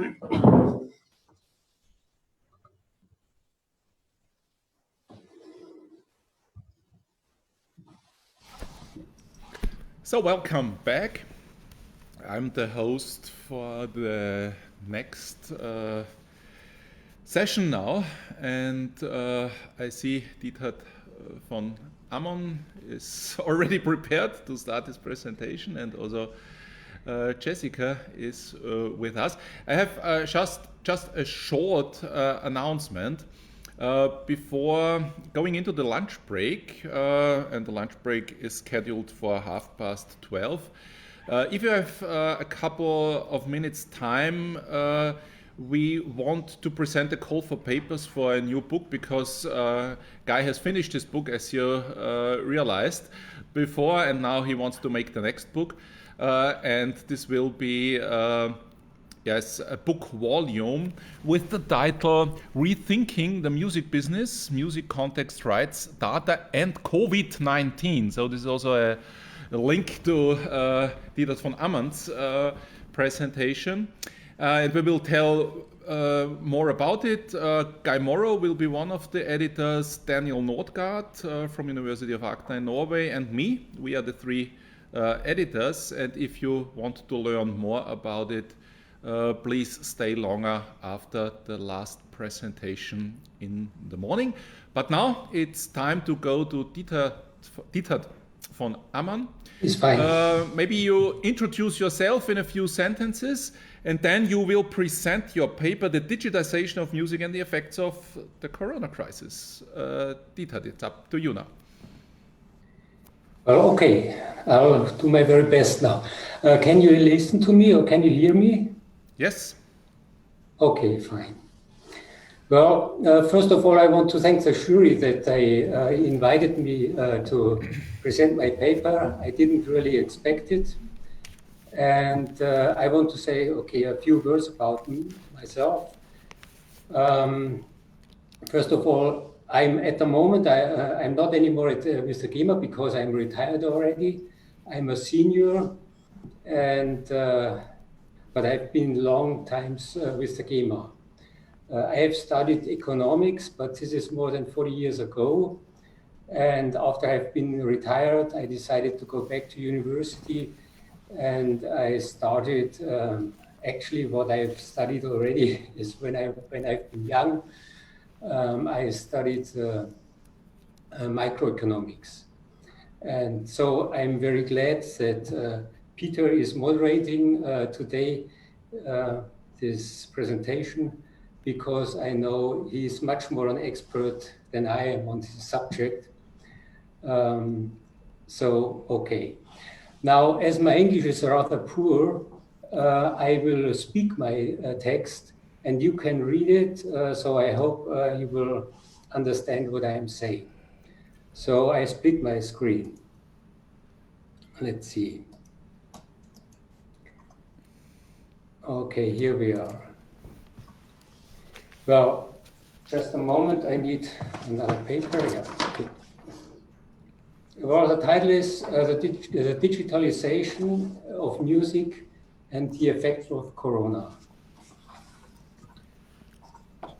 Now, the question I posed after I have attended the Vienna Music Business Research Days last year, my question I posed myself was, why is the work of the composers devalued by the digitalization process?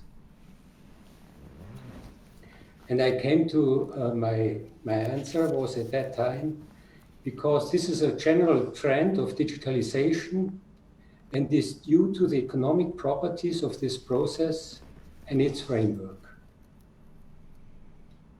However, I could not confirm this assertion in my subsequent investigation. So I think it's still worth to present my investigation, and I'm sure that we'll have enough time to discuss it later, because the text is not too long.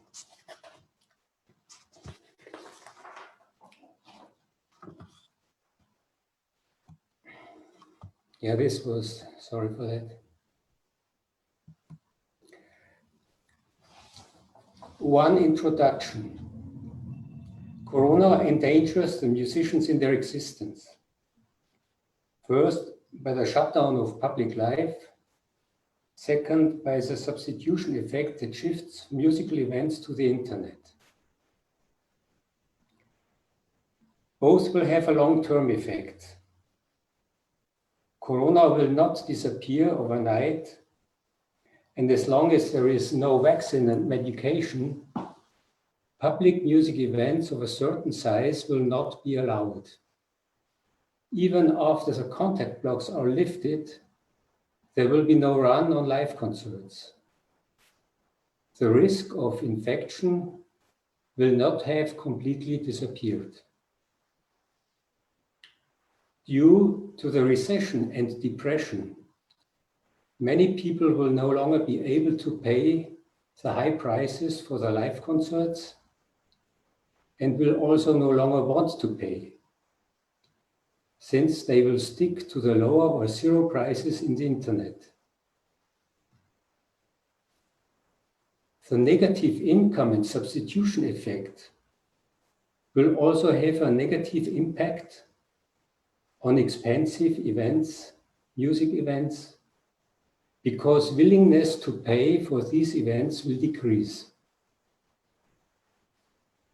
The value chain for music events is likely to be permanently destroyed by the long shutdown and pose risks for the reconstruction. Music will increasingly be transferred to the internet more cost effectively in the long term, depending on the load on the technical infrastructure. The technical infrastructure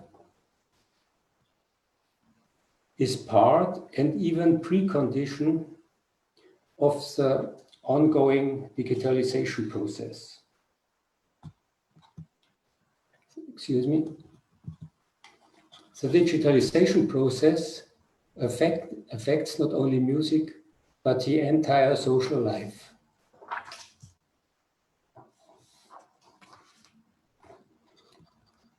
Now a few words about digital goods. Digital goods are a bit like manna, the heavenly bread that miraculously multiplies and never runs out. Digital goods can be copied and distributed at almost no cost. Therefore, under competitive pressure, the price approaches marginal costs equals zero. Now about this phenomenon, there have been many authors written. Also my professor at the Ludwig-Maximilians-University in 2019 on the basics of microeconomics, but also Peter Tschmuck in 2017 on his very good book of economics of music. And of course, Jeremy Rifkin, for example, in 2014 about a zero marginal cost society, who wrote also the book Open Access. Now the composers always had this problem. This is the reason why their works have been protected by copyright. However, digitalization has massively increased the offer of the worldwide music repertoire. It can be listened to by everybody at any time and any place. On the other hand, the demand is limited by the available time of the listeners. This huge supply of music exerts a strong price pressure, lowering the price of the digitized music so that the fixed costs, including the cost for the time and energy to compose it, is less or no longer covered. The composer's income drops accordingly.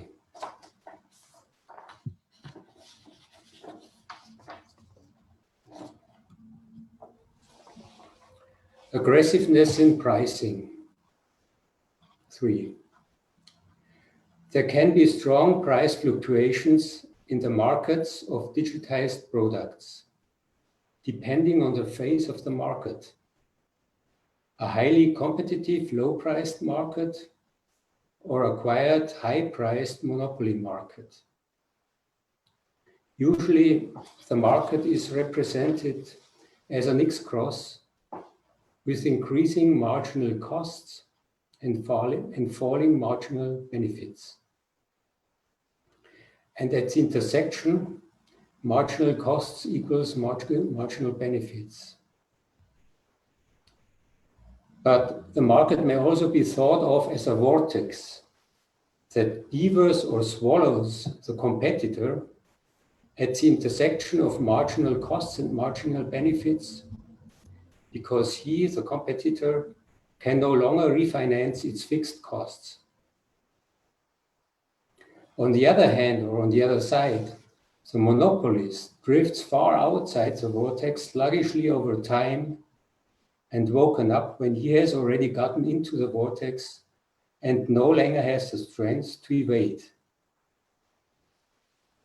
A healthy entrepreneur always swims near the vortex, just so the pull is not too strong to be devoured, but close enough to swim vigorously and stay fit.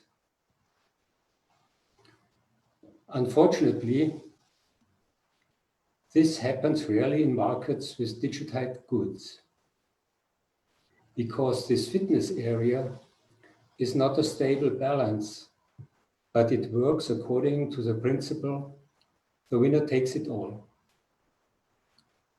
In the end, only one or a manageable number of oligopolists may remain who can comfortably survive through indirect cooperation.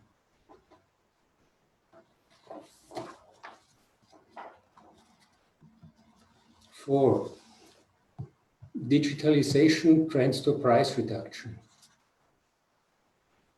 In general, digitalization is more likely to cause a price reduction.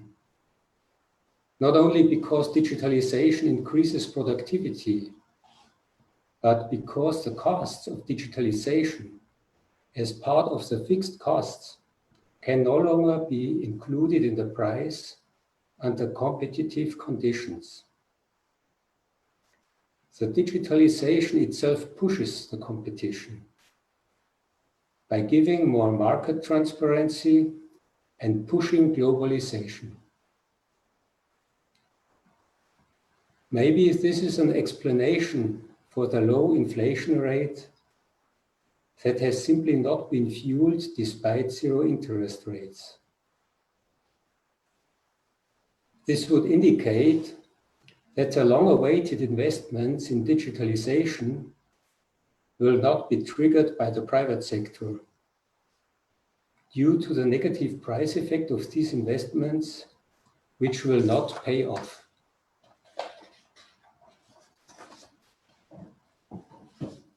Well, I'm missing some paper, but anyway, I think we'll start on I think it works. I hope. Let's see. Just a moment, I'm just checking about my papers. Yeah, I think we'll get through. Digitalization as a global common good process. Digitalization is a global common good process. The value of digitalization can only be estimated from this perspective. The global player who is closer to this goal is the winner. It depends on how many people can be involved in this process, because due to the zero marginal costs, each additional user means additional economic profit.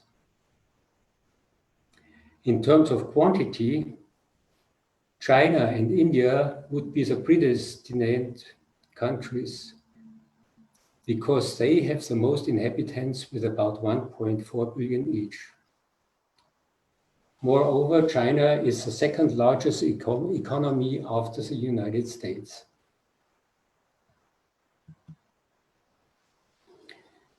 Now about the effects of the pandemic on the digitalization process. It is crucial how the individual countries manage the current pandemic and what impact it will have on their digitalization process. If you look at rates of infections and deaths, the statement is clear.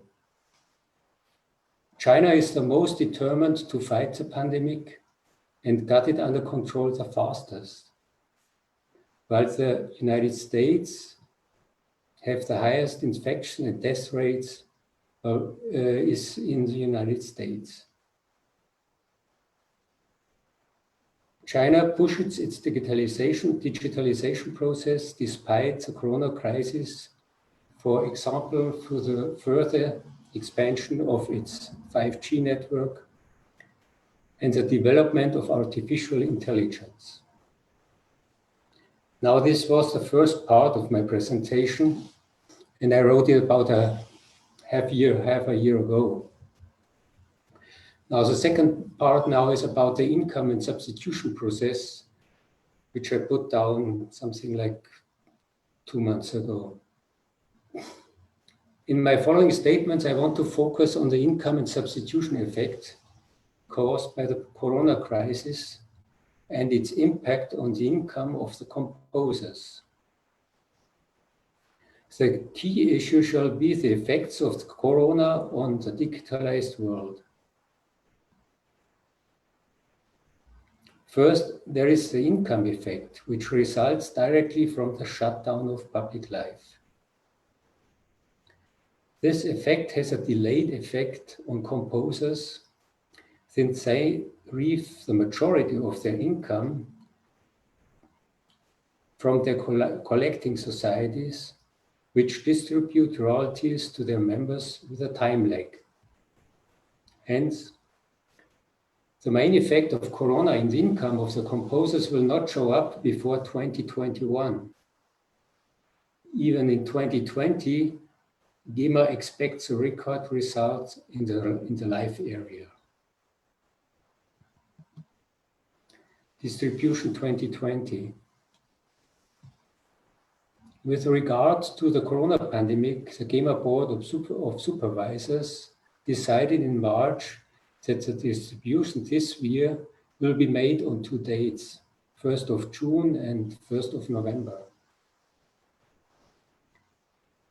By way of exception, both distributions will also take into account events that took place in the previous year but were licensed in 2020. The overall annual results in the live sector, which were already strong in the last or previous year, will thus reach a record level this year. The main part of it is paid out 1st of June with an increased total distribution sum of, I can see it now, I think it's 117 million euros for all divisions for distributions. Previous year, about 106 million euros. So it moved up by about 10%. Distribution 2021. However, from today's perspective, the forecast for the 2021 distribution is cautious. There has been between licensing and distribution, there is a time lag between licensing and distribution, which is inherent in the system and necessary for the distribution process. For example, for full year distributions. Which means that the effects of the corona crisis will make the GEMA distribution year 2021 a major challenge. There is no end in sight of the corona crisis. Major events and other live performances are prohibited by law or are only possible under strict conditions like distance rules. This affects the whole life, social life, cinemas, restaurants, discotheques, or public life. We'll see enormous losses in earnings, and thus it causes also a collapse in the distribution of royalties.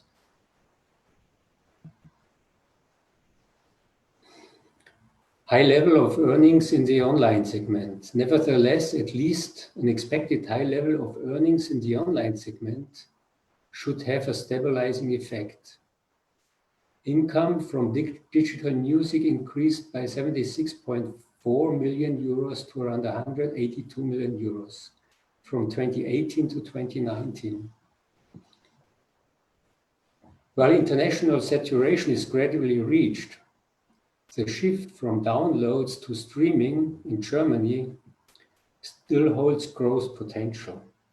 At least this is said or wrote Mr. Hecker, chairman of the management board of the GEMA, in his financial report of 2019.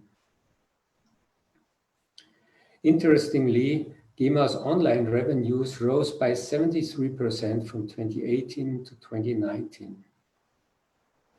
While sales in the music industry in this area only increased by around 27% in each of the past 2 years. So the different growth cannot be due to the time lag caused by the distribution process. It rather indicates that GEMA is increasingly able to save a larger part of the revenue for its rights holders, the composers, and thus narrow the so-called value gap. GEMA's online share of revenue in sales of the music industry. Accordingly, GEMA's online share of revenue in sales of the music industry in Germany increased from 15 to 20% from 2018 to 19. So there is this huge, like the GEMA Online, it went from 106 to 182 million. So the share of the GEMA Online on the music business industry audio streaming moved up from 15 to 20%, as I said already. So the GEMA revenues of the online sector surpassed performing rights. In 2019, GEMA revenues of the online sector surpassed performing rights for the first time. This difference in growth between online and performing rights will be much more pronounced even in 2020 because of the Corona crash. I hoped, I must say, I hope that the dramatic losses in live music caused by the Corona crisis will be compensated by the online sector. At least I think the last figures I got, it probably won't be compensated. The technology-driven streaming revenues. This currently still enormous growth in streaming revenues in Germany is technology-driven and part of the big digital wave. The revenue development of the German music industry, see below, shows a steeply rising streaming wave which started around 27 after the severe slump of the CD business really picked up speed in 2014 and will even more and will have and will develop even more momentum through Corona. So here we see this wave of the CD business, which came down by 2007. Here starts the streaming wave, but it took quite some time, even till 2013, 2014, before the steep waves coming up. And it probably will come up even further next year, also because it is pushed by the Corona crisis, there will be a shift to more streaming, but it depends how much money they will get out of this.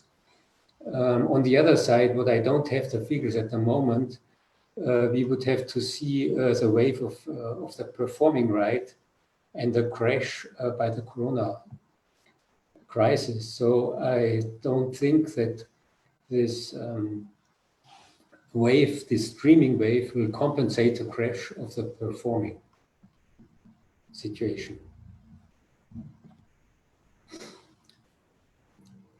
So the distribution from 2021 onwards. The distribution from 2021 onwards will show how the composer's income will develop under the conditions of Corona.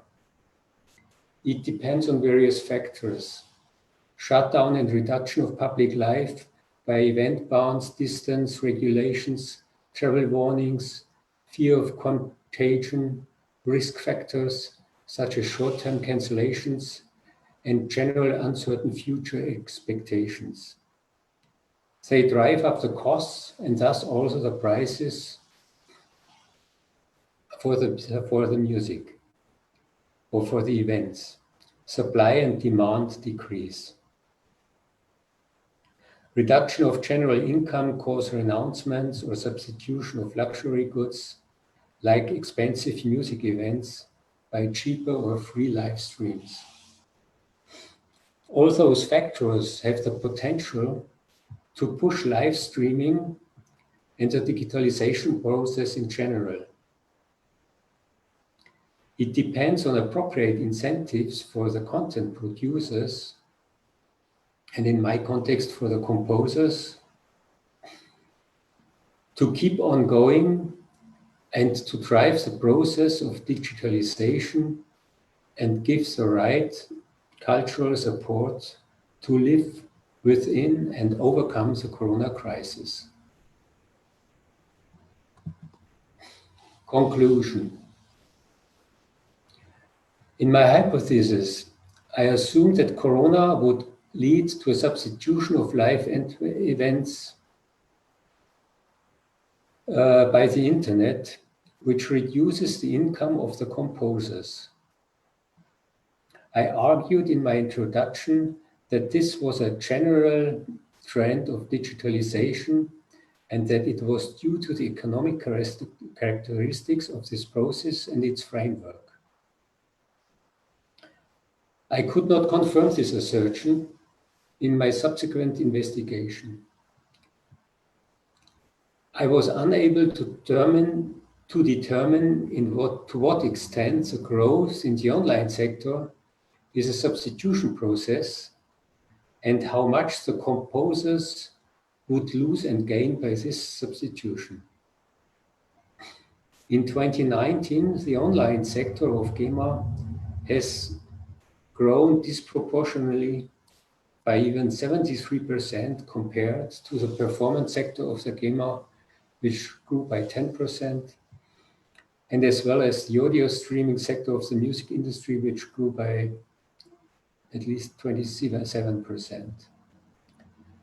So it seems that the composers will benefit from this development too, and probably even more than other members of the music business value chain. Well, thank you. I think I didn't take half an hour, but we can start a discussion, and I hope Peter Tschmuck supports me.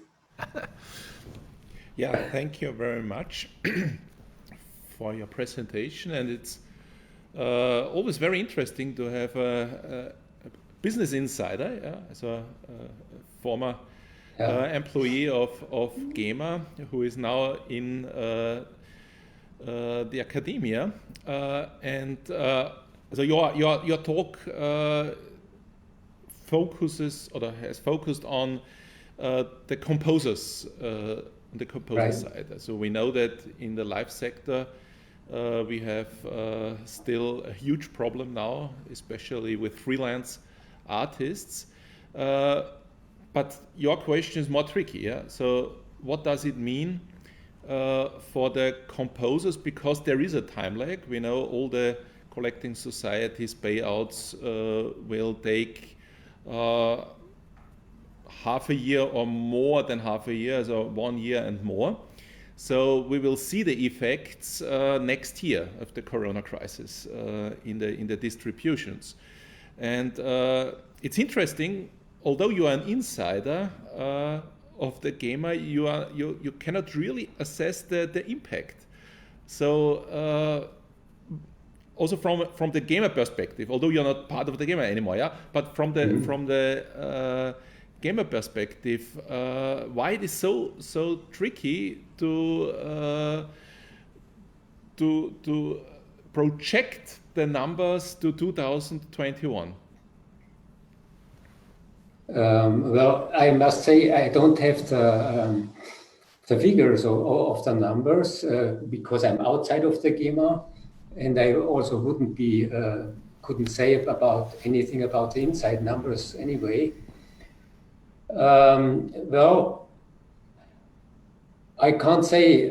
It's first of all, I mean, what they decided, they put even when the music was licensed in 2020, the board decided they would give them the money already now. They tried to give them some money because you have this situation of the singer-songwriters.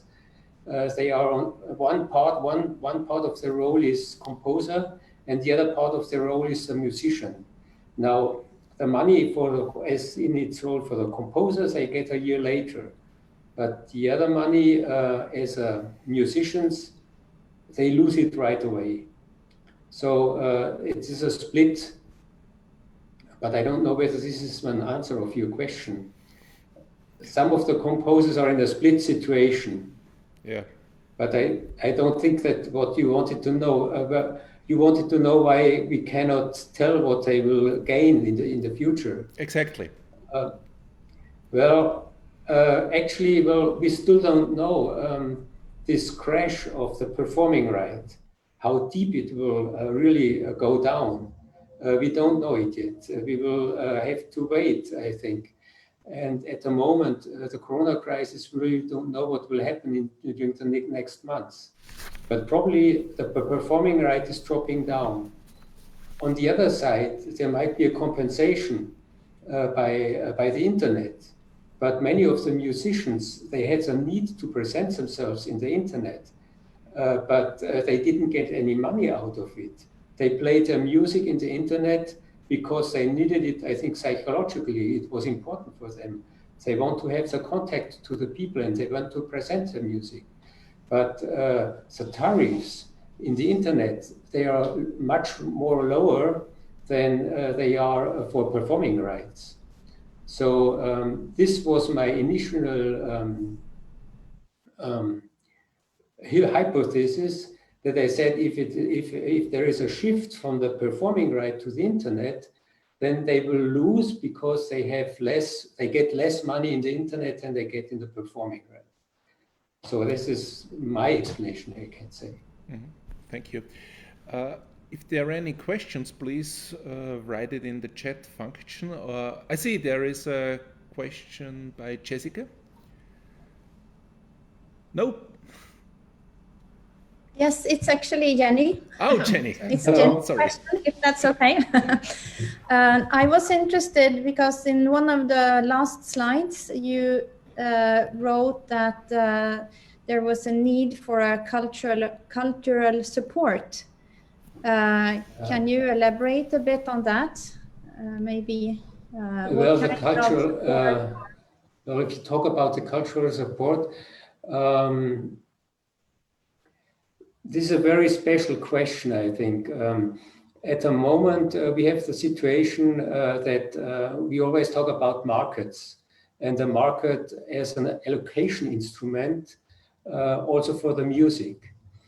But in a digitalization process, I think that allocation function of the market is losing more and more its steering wheel. It won't. they call it in economical sense, and Peter can explain it a lot better than I do, I think. You have the market usually decides about the resources, how they will be distributed, and if you say, okay, the people buy the music, then they want to have this music, and the market is regulating all this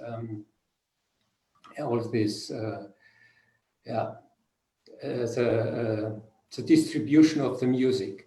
But in the digitalization process, I think it's the market is not anymore the steering wheel for this, or less,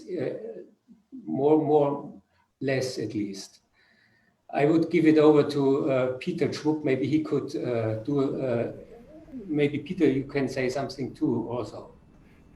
Yeah, it's a question of the power distribution on the market. So if you think of the oligopolization, even in the physical era of the music industry, I think, and in my observation, this went on, yes, especially with the digitalization and now with music streaming. And so I think the market power is on the labels or on the publishers' side now, but it's not the whole story, because on the other hand you have the superstars, and they also benefit from the situation. And so for me also the question is, and also a question to Diethard is, what is the difference between the stars, the superstars, now from the author's perspective, and to the average music composer? Do you see a different picture then? Well, if I think of it in this digitalization process, well, we have I think we have two different directions, or two different forces. First, one force is that almost everybody can go into the internet and can present himself. So the barrier to go into the market and to present yourself is not very high. So this is a force, I think, which is an advantage for the small musicians to present themselves in the internet.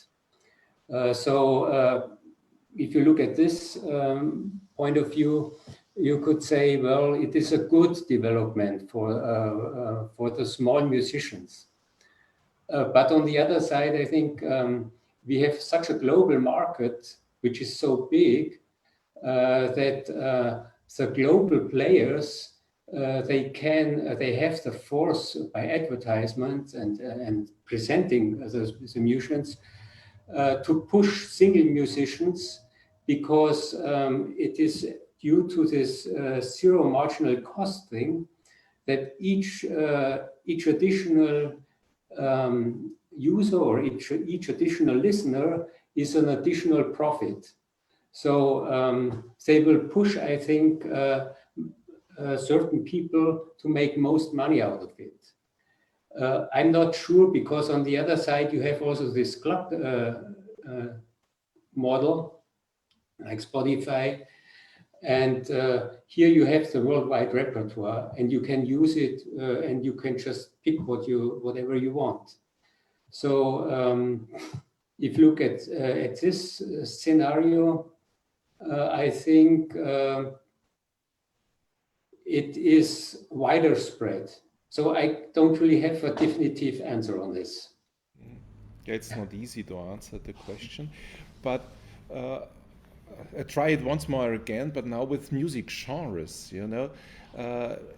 Is there a difference? Because I see now that hip-hop rap benefits in such respect, also from the COVID crisis. Yeah, so they conquer the charts now.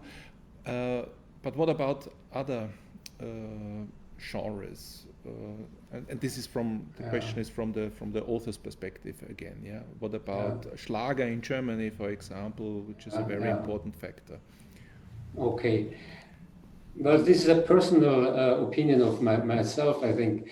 I think, again, we have two different trends. We have, on one side, we have this globalization trend, which is pushed by the digitalization process. But on the other side, I think the people, just because we have this globalization, they go more and more back to their own races, to their own, where they come from. So the minorities or the people where they were settled, usually where they came from, this is much more important to them because the globalization is some kind of a danger.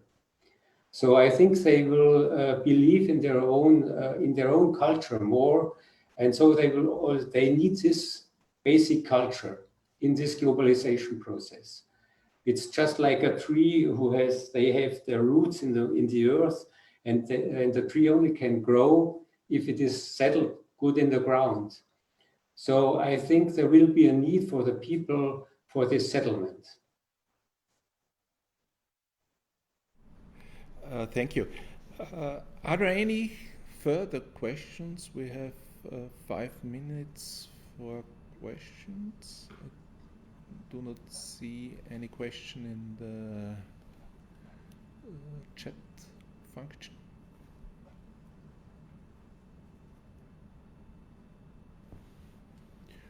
So, okay.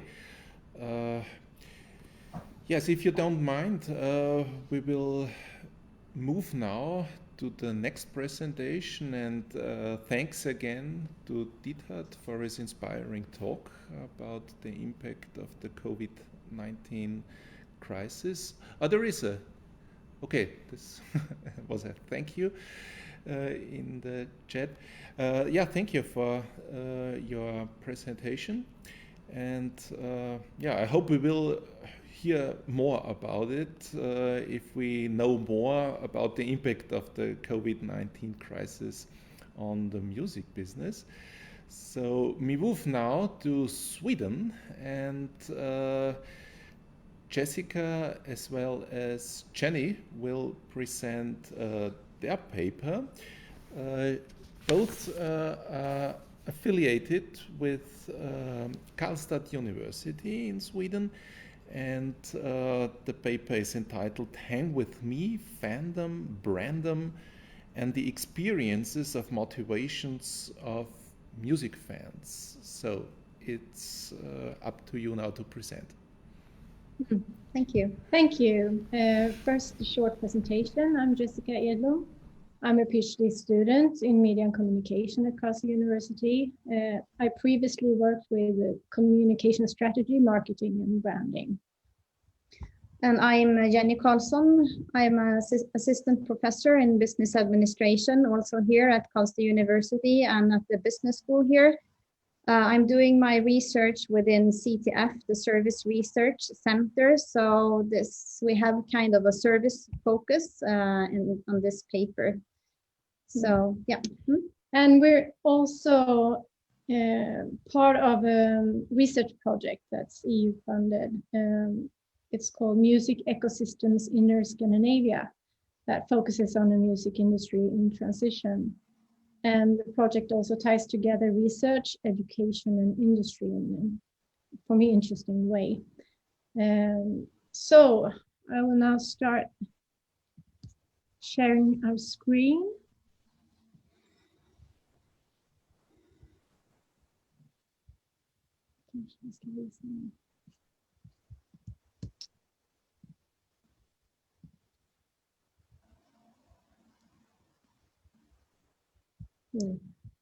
Just 1 second. Yeah, sorry.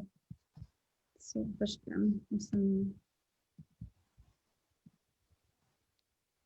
right. So, there it is. Fandom, brandom, and the experiences of motivations of music fans. So, first, set of the scene.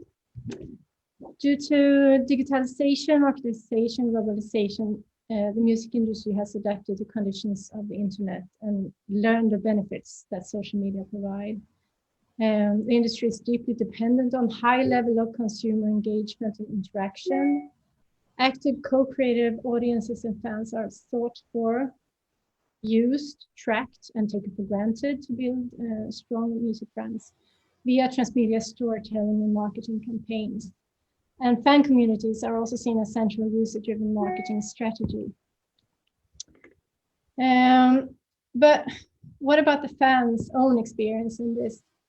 In fan studies, the fan voice and perspective are often prominent from a culturist perspective. There is a vast literature on fans, fandom, and consumer fandom, but there is a lack, as we see it, of knowledge regarding music fans' perspective and motivations for taking part of and co-creating value in high commercial and strategized music markets, and also specifically in brand communities.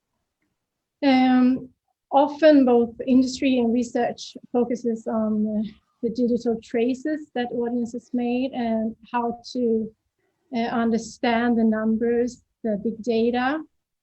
But we think that important questions of fan motivations, expectations, experiences, and value co-creation, as well as more on social power structures are often left out. Jag tror att det, jag vet inte om det ser. Jag ser inte här. Att det liksom har lite paus. Can you see our presentation? Can you see the picture of fandom? Yes, we can see the start. Or are it stuck with Hang With Me, like the first picture? Yes. Mm-hmm. It's stuck, yeah. Then we'll have to stop share and start again, I think. I think so, yeah, too. Sorry for this.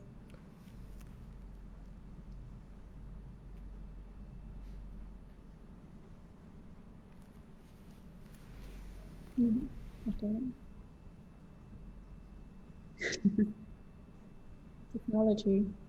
Yeah. We are used to it by now, but still, it's now I think it works. Yeah, being clear on that. So sorry. So fandom. Fan phenomena of today are moving faster than ever before and can take place anywhere and anytime. The emerging global fandom is everywhere via digital intimacy and transnational locality. A fan is someone having a deep individual experience and emotional connection with an artist and a brand. But the social aspect is also central. There are new ways of coming together, but also new hierarchies and new ways of manifesting fan status within the community and tribe. Yet the social aspect of fandom is central as we see it. So for the study. Jag kan inte byta. Du kan. Sorry.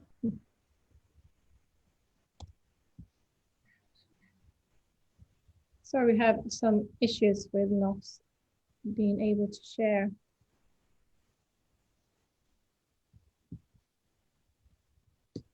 Actually,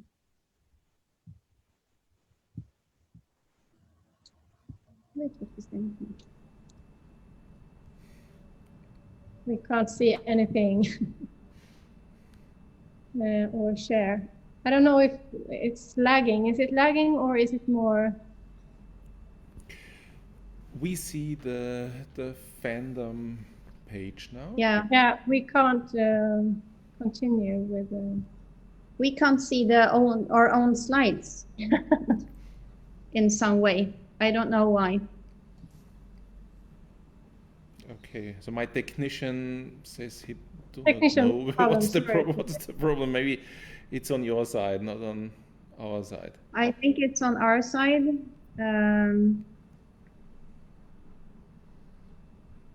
Kan vi visa från dig då om ni går på, sorry. Men jag har bara den gamla. Så för mig går det inte alls.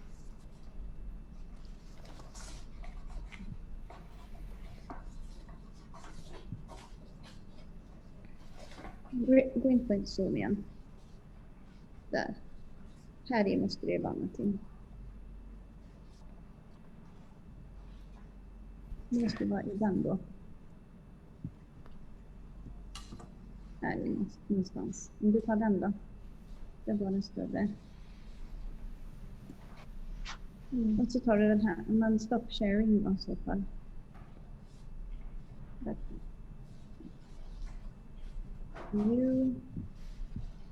I will keep talking then. So for our aim and research questions with this project, it's to develop an understanding of fans and fan communities as part of music artist brand and understand their value creation and motivations. The question is, how do music brand and fans interact and co-create value within the realm of music brand fan community or brand community? What are the fans' motives and incentives for and experiences of being part of a music brand community?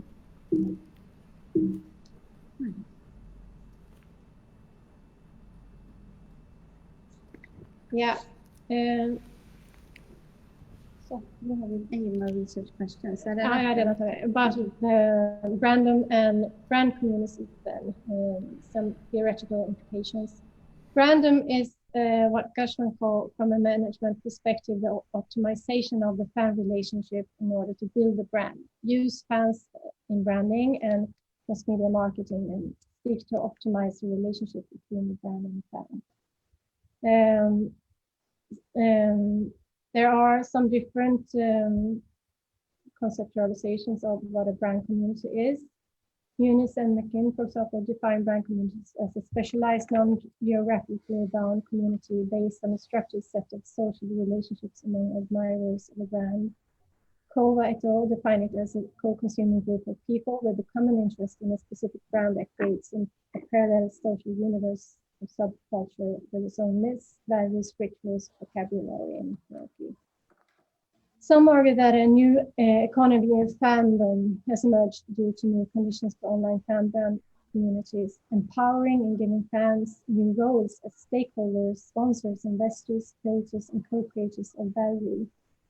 So consumer plays a pivotal and dynamic role in value co-creation within the realm of the brand communities by acting as providers and beneficiaries, thereby co-creating value for themselves, for brand communities, and for organization, and for including content, products, and services.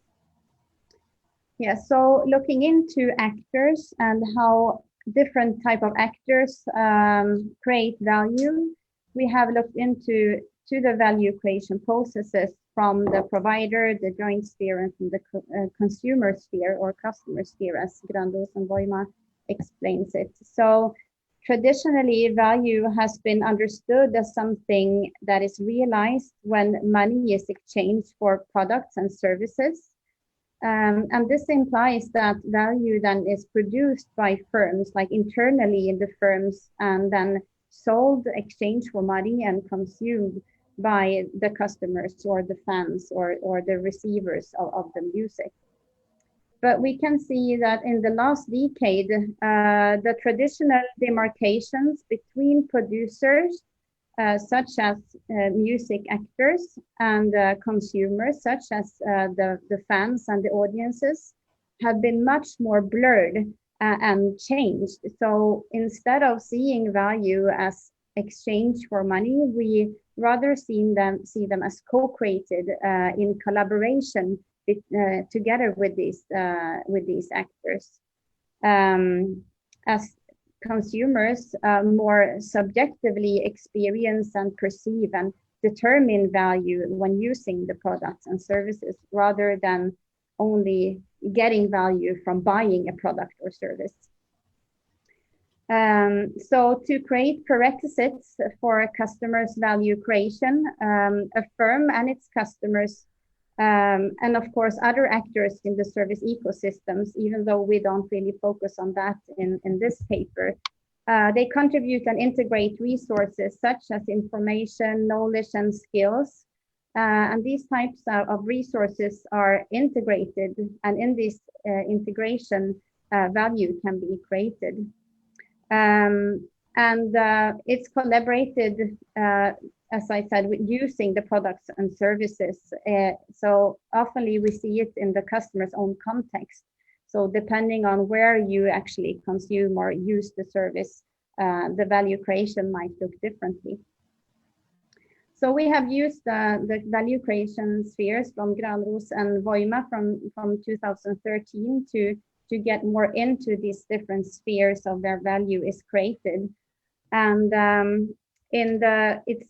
as Jessica talked about co-creation, the co-creation takes place more or less in the joint sphere, where the organization and customers act as co-creators of value as they together integrate resources in more as direct interaction. And one example of that can be when the producer or the actor creates an application or a game where the fans are using that in order to gain value in some way. And we look into this as a dialogical process between the provider and the customer. In the provider sphere, that is more focused on the provider itself as a value facilitator, creating potential value. As far as Granros and Voima sees it, and Vargo and Lush, for example, the provider cannot actually deliver value. They can create possible value or prerequisites for value that the customers then realize in use. The different context plays a big role here in the customer sphere, and here the value is realized when also different customers or fans are integrating them with each other. So here we look into the value as more independent and real value. Let me see now if we can change that. So how we have worked with this, we have collected some data, and we have combined a single case study with the music artist Robin and her fan universe. And more specifically, you have focused on one group on Facebook called Konnichiwa Bitches that was started in 2018. And it's still growing, and we still conduct research within this group. We are taking an ethnographic approach that facilitates us getting close and to get a more deeper understanding of the social space about Robin's fans and their value creation processes, both in their own sphere and also together with the artist, but also to look into from the management on the artist perspective. So we have followed fans and the fan communities both online and offline, and we started by making a survey with 18 respondents. That not so many respondents, but still that gives us an insight in what we would like to look more into. And then we conducted qualitative semi-structured interviews with fans. So we have done 16 respondents. And we also managed to get in contact with her management team. So we conducted 4 interviews with the management team. And we have been quite busy in following this Facebook group and the content in that. So we have collected the data with screenshots from Facebook, but also from Instagram, YouTube, and so on. And we have been going to one concert to integrate with other fans and to actually be there and to be a part of the experience. And we were planning before the Corona crisis to travel to United States to actually be there in one of these Robin parties that some of the super fans are doing themselves. But instead of that, we have been doing or participated in online activities instead, since the whole practice has changed.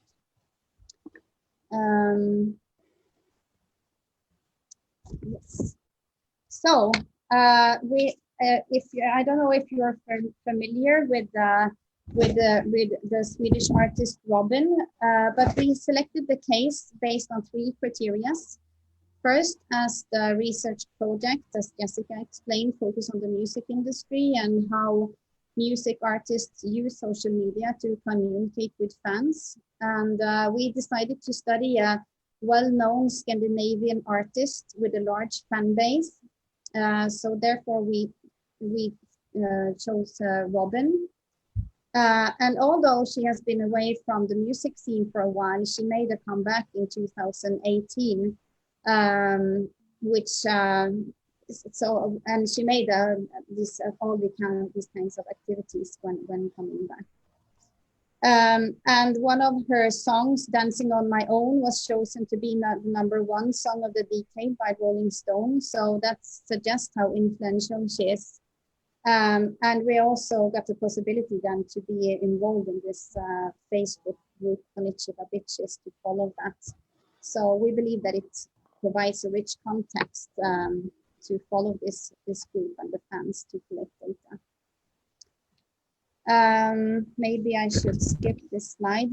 It's just about showing some pictures from the context and showing that the fans are really into creating their own content online, sharing own created playlists, videos, pictures, and so on. And here are some examples from the Facebook Konnichiwa Bitches. It was started by the management in 2018 when Robin made her comeback, and it was started related to this application with the game that fans could play in order to win tickets to a secret gig. But eventually, this Facebook group grew from a small group of people, so now it's up to, I think, 3,500 people from all over the world. And just some explanation about how we have analyzed the data. We have looked into all the data that we have, and related to the Joya methodology, we wanted to make some scientific theorizing about people's experiences. So inspired by grounded theory and this methodology, we wanted the fans to have a strong voice in the guiding the data analysis. And looking into the first order concepts, we can see empirical codes and the constructed empirical phrases related to personal emotions and fan feelings, self-identity of being a fan, individual activity, but we also could see this collecting fandom feelings and the group identity being part of a group, and the common activity that they share together in the community and how that motivates them. But also to the more provider sphere about facilitating activity and brand building part. That creates the aggregate dimensions of the fan internal motivations, fan community motivations, and brand motivations. Yeah, so a bit about our findings. First, regarding the individual and collective fan motivations, emotions, and experiences. At the center of being a fan is the experience of a fan object and the feelings connected to it. And this is something we see really clearly, that being a Robin fan allows individuals to experience positive and affirmative feelings like joy, love, and pride. Our data also suggests that fans engage and identify with the artist Robin based on the perceived values related to her, like she being honest, having a strong ideology, being authentic, unique, and down to earth, as said by the fans. Robin has control over her own music label, and the fans also suggest that Robin stands for independence and freedom, like the right to be oneself, bringing together a gay and queer community, and advocating for human rights. And in this, Robin is also seen as an icon, an influencer, and a creative and innovative entrepreneur, both regarding her music and in relationship with her fans and other brands. So this feeling of experiencing her as an artist and experiencing her identity is central. It's about how Robin makes you feel. It relates through music, upbeat, honest, and emotional in a very positive way for the fan. It's also about expressing this fandom, showing it to others, to display it and share the affection with somebody else and in the group. This could include buying and wearing artist merchandise, mimicking the artist's style and hair and clothes and music, and documenting it on social media. For example, this tattoo from within the group. And fans' individual expression and fans' engagement is also based on values related to other fans, like social aspects, shared emotions, shared experiences and practices. This is central for fandom.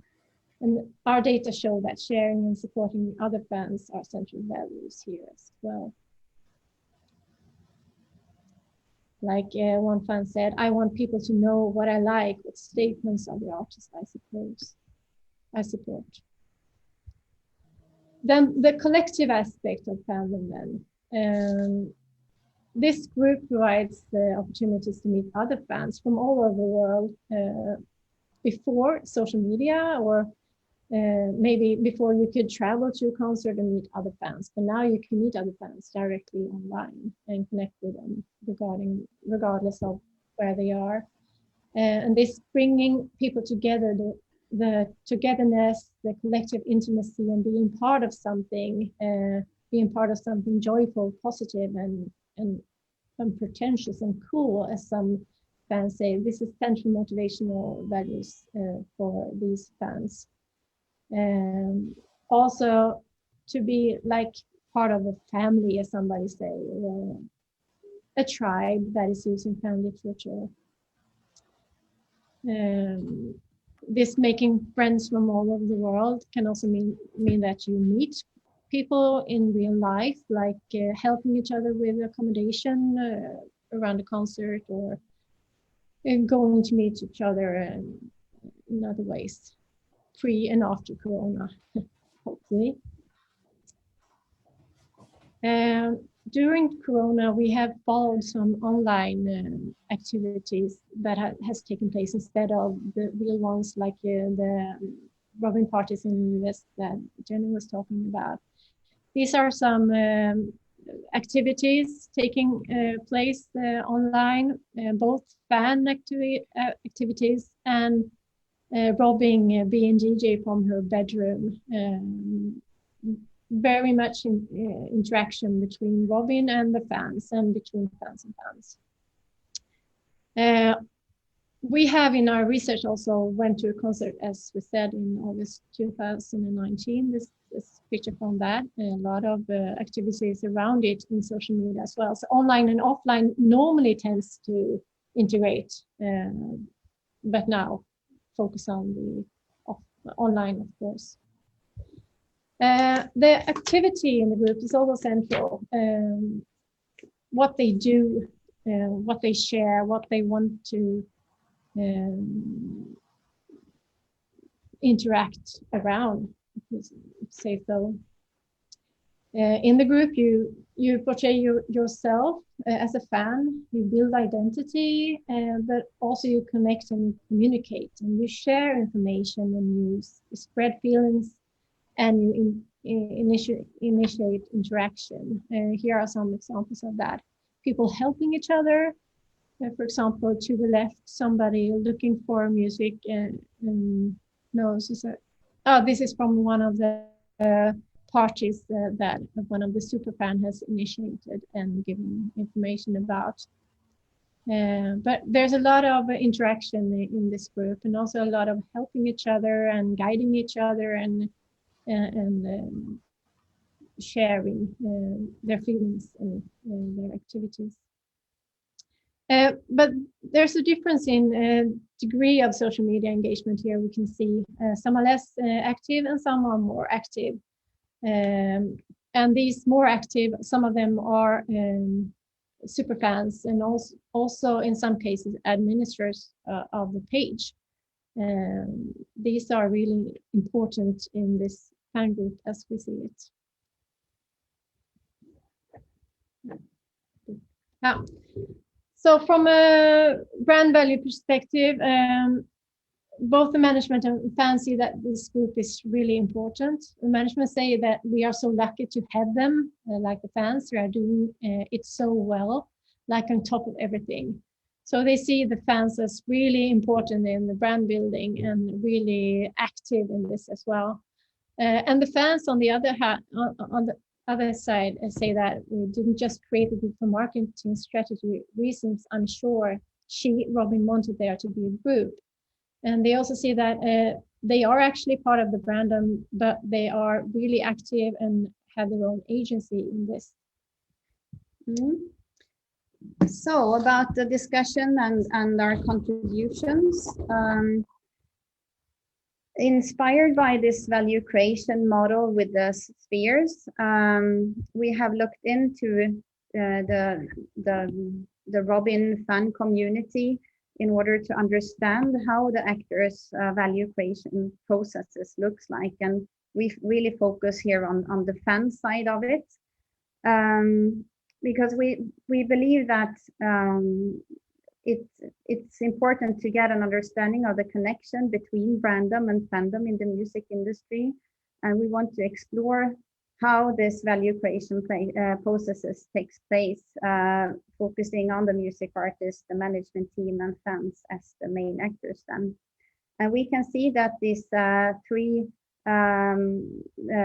different spheres are central to understanding the fan communities as a part in the music brand universe.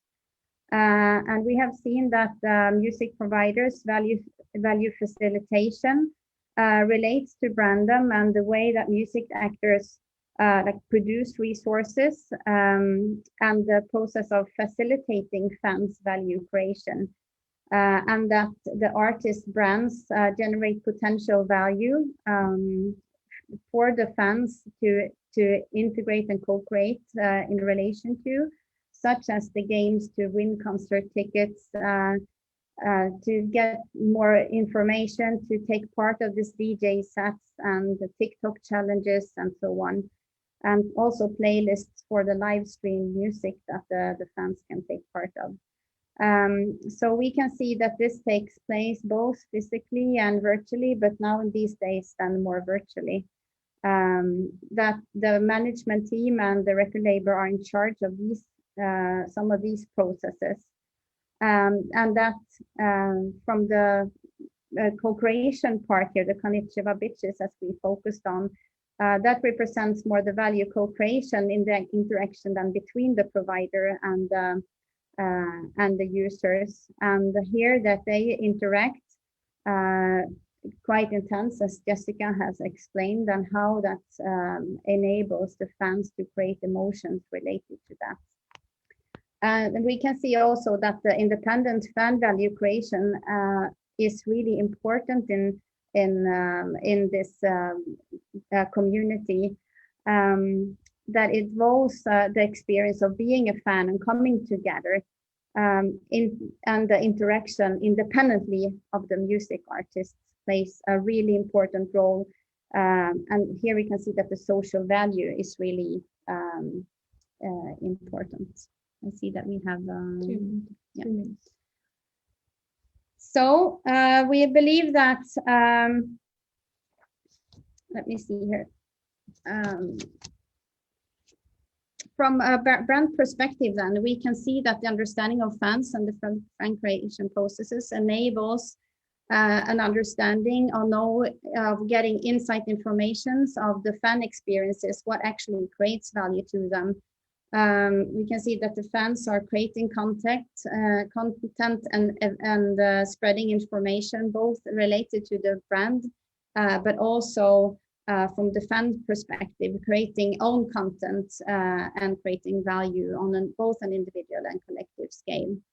And what started as a value facilitating process by Robin and her management team with the purpose of encouraging communication around the brand This has transformed more into an active fan community with its own agency, and with these super fans also as administrators of the group. And we believe that the migration is possible due to this strong fandom and also the artist's close connection to her fans, and that the brand management allows the group to create and to co-create content in a really open and uncontrolled way. And the management themselves, they see this as possible. We asked also questions if the fans are looking themselves as working consumers, but as long as it's on their own own will, they are really eager to continue to do that, because these other types of values, like the social values together with other fans, are so much more important than seeing themselves as working consumers. So we can see that these super fans also strengthens the value creation and the fans' own value creation processes. So we believe that understanding how the brand of communities may change over time, and we will continue to follow this because with all the changes with COVID-19, we believe that there might be changes to how people interact both online and offline. But we believe that as far as we have gone now, that the study has contributed to the call for a better and more holistic understanding of fans and fan communities. And with this, we give the fans a voice in time when we are more and more focusing on the data traces that all the audiences and fans leave. So this is more of an in-depth and micro perspective of the fans' own voice, so to speak. Thank you. So that's all for us. So thank you very much for your presentation. And it was very interesting insight in this Robin case study and how the fans impact the value creation. And there is a question by Shane Murphy and more a comment. Shane, please give your comment.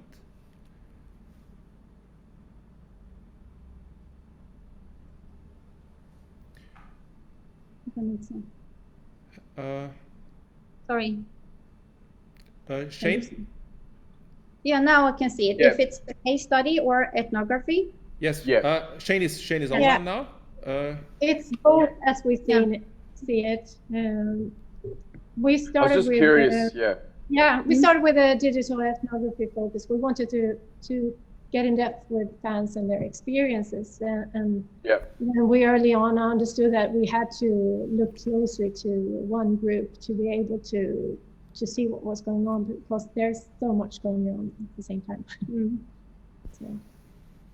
Yeah, I mean, my comment to that is it is both.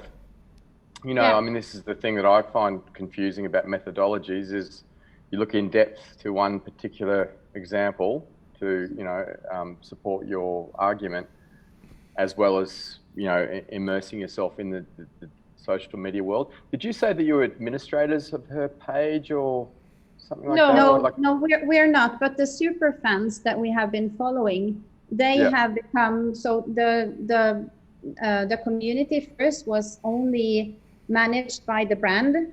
But when the fans have been very integrative in this Facebook page, the management have allowed the super fans to become administrators of this community. So we are not administrators at all. We are just following the.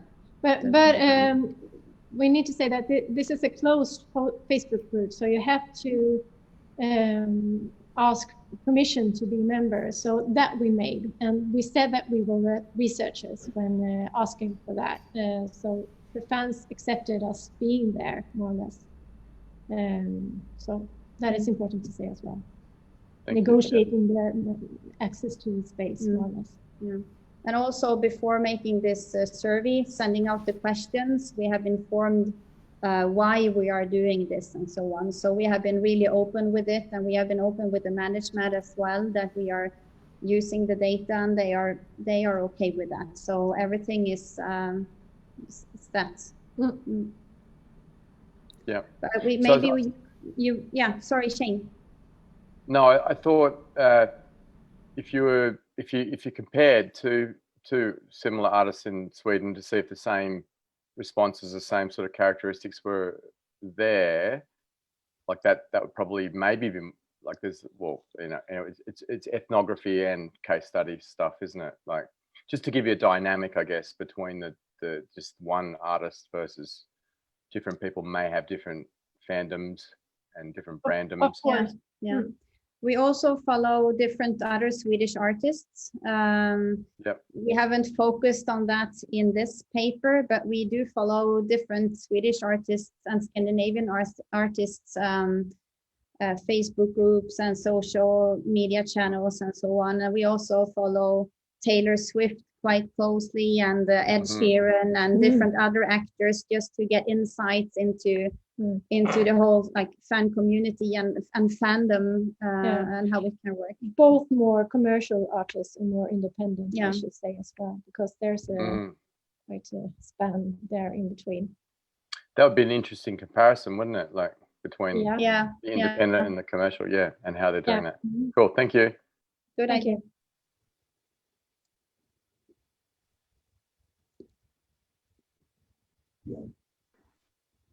You're on mute, Peter. Huh? Okay.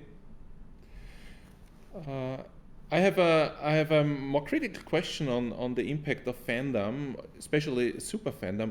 What about the lock-in effect? From the artist perspective, you build up a brand, but if you are in a situation to want to change your image, to make something different, this has a very deep impact maybe on the fandom. So we have several examples of artists trying to change their image, and in my experience most of them failed at the end. We have some exceptions, for example maybe famous Bob Dylan, who changed his image, or Madonna in some respect, but I think there is a problem. So if the fans are part of the production process, it's not so easy to get out of the production process if they participate, especially for this super fandom also affiliated with K-pop and so on. So do you have also researched this aspect also from the artist perspective? No, we haven't yet in that sense. But it's a really interesting question, and I think many artists are dwelling on this more or less. But I think this also depends on what kind of artist you are. If you're more commercially driven, with fans that are more like listening and following, not really that engaged fans, more people listening and following lists on Spotify and so on, and artists who has really engaged fans, artists that is being more maybe authentic, if you use that word. So I think it depends on where you are as an artist. But say, like for example, Taylor Swift, that we have followed for quite a while as well. She did a really big change this year with her new record, and many fans, as I've seen, they don't like it at all. So, but I think it goes back to what kind of artist you are. If you are an artist that are doing things from within, then maybe some fans will follow when you do something else, and that is part of the game plan, more or less. We have also seen in this case then that when Robin came back with this record Honey, starting this application with the game, that was done in collaboration with Red Bull, and looking into the values that Robin is like showing and stands for, then several of the fans really they really didn't like her decision in starting to collaborate with Red Bull, for example. And we asked also questions related to that in the interviews, but we could mostly see that that the fans were having like a negative, it was a negative effect on them, or they felt that this affected them somehow, that it was not positive at least. But when we asked the same questions to fans outside Europe, they didn't think of that at all. So that can also depend on where the fan base or the culture or what you expect from an artist, I believe. But I also agree that it's an interesting subject to look more into, or an interesting phenomena to look more into. We haven't looked into that that much, even though we asked some questions about it. So Shane Murphy commented radio is a good example of switching styles after OK Computer and reducing sales but strengthening brand loyalty simultaneously. But yeah, it depends on. Also we have I think a good example now in Austria with Conchita, the winner of the song contest. And she tries also to have a different image now, and we will see as it is. I think it's very, very tricky because it's a very, so Conchita is a very artificial figure, and there is also super fandom, and I think it's not so easy, to say Conchita is dead now, and now I'm a different figure, I'm a different brand, as you would say, So it's risky. It's risky to include the fans in the value creation process. But on the other hand, you have to do that. Otherwise, it's not so easy to be financially at the end also successful. So what about this relation? So this also financial aspect. So. How important in your case study is the financial aspect to Roman to have this kind of super fandom? Extremely important, as I see it. The fandom is central in the brand building, and it goes beyond so much the Facebook group. It's as we see, a strong fandom. Both online and offline, with people following her for many years, and new fans coming up, of course. But it's really central, and it's really important from a financial perspective as well. So, yes, are there any further questions? So I do not see a comment or a question, but the guy who wants. Yes. Hi, please. Hello. Dankeschön. I'm just wondering whether you have considered using Bourdieu to link the, I guess, understandings of fandom in relation to social capital and how that leads to economic capital, and also Sarah Thornton's work on subcultural capital. So looking at that being a subspecies of Bourdieu's notion of capital, but I think really, really useful here as a form of, I guess for me, it's a really useful explanation of what coolness is. What are they transacting in, and how can that form of capital be converted into economic capital? And for me, it sort of would link it together, like it would link fandom in its qualitative aspects to economic exchange. So it's sort of like a bridge between use value and exchange value in a sense. And I know Bourdieu's used, everyone uses Bourdieu, but it just occurred to me. I don't know what your thoughts are on that. We actually use it. I can't really say if we use it that much in this study, but we've also done another study on the Robin Group that is focused on super fandom and executive fans, and there this is even more important. So thank you for the remark, and I think it's important as well to talk about the capital, or the value in that sense. Yeah, because even though we believe that it's more about understanding value creation processes, how this is realized and used in fans' own context. So, I mean, the value in exchange and the financial perspective of this is also important. It's really important, even though we haven't focused on that, bridging that here. But I think that's a very good comment that we can actually link it backwards as well. So thank you for that. No worries. So thank you very much for your interesting presentation, and good luck for further research. I think you are still in the project. Yes, we are perfectly in time. There is another comment by Shane. I think you can all read it, so I will stop here now with this session.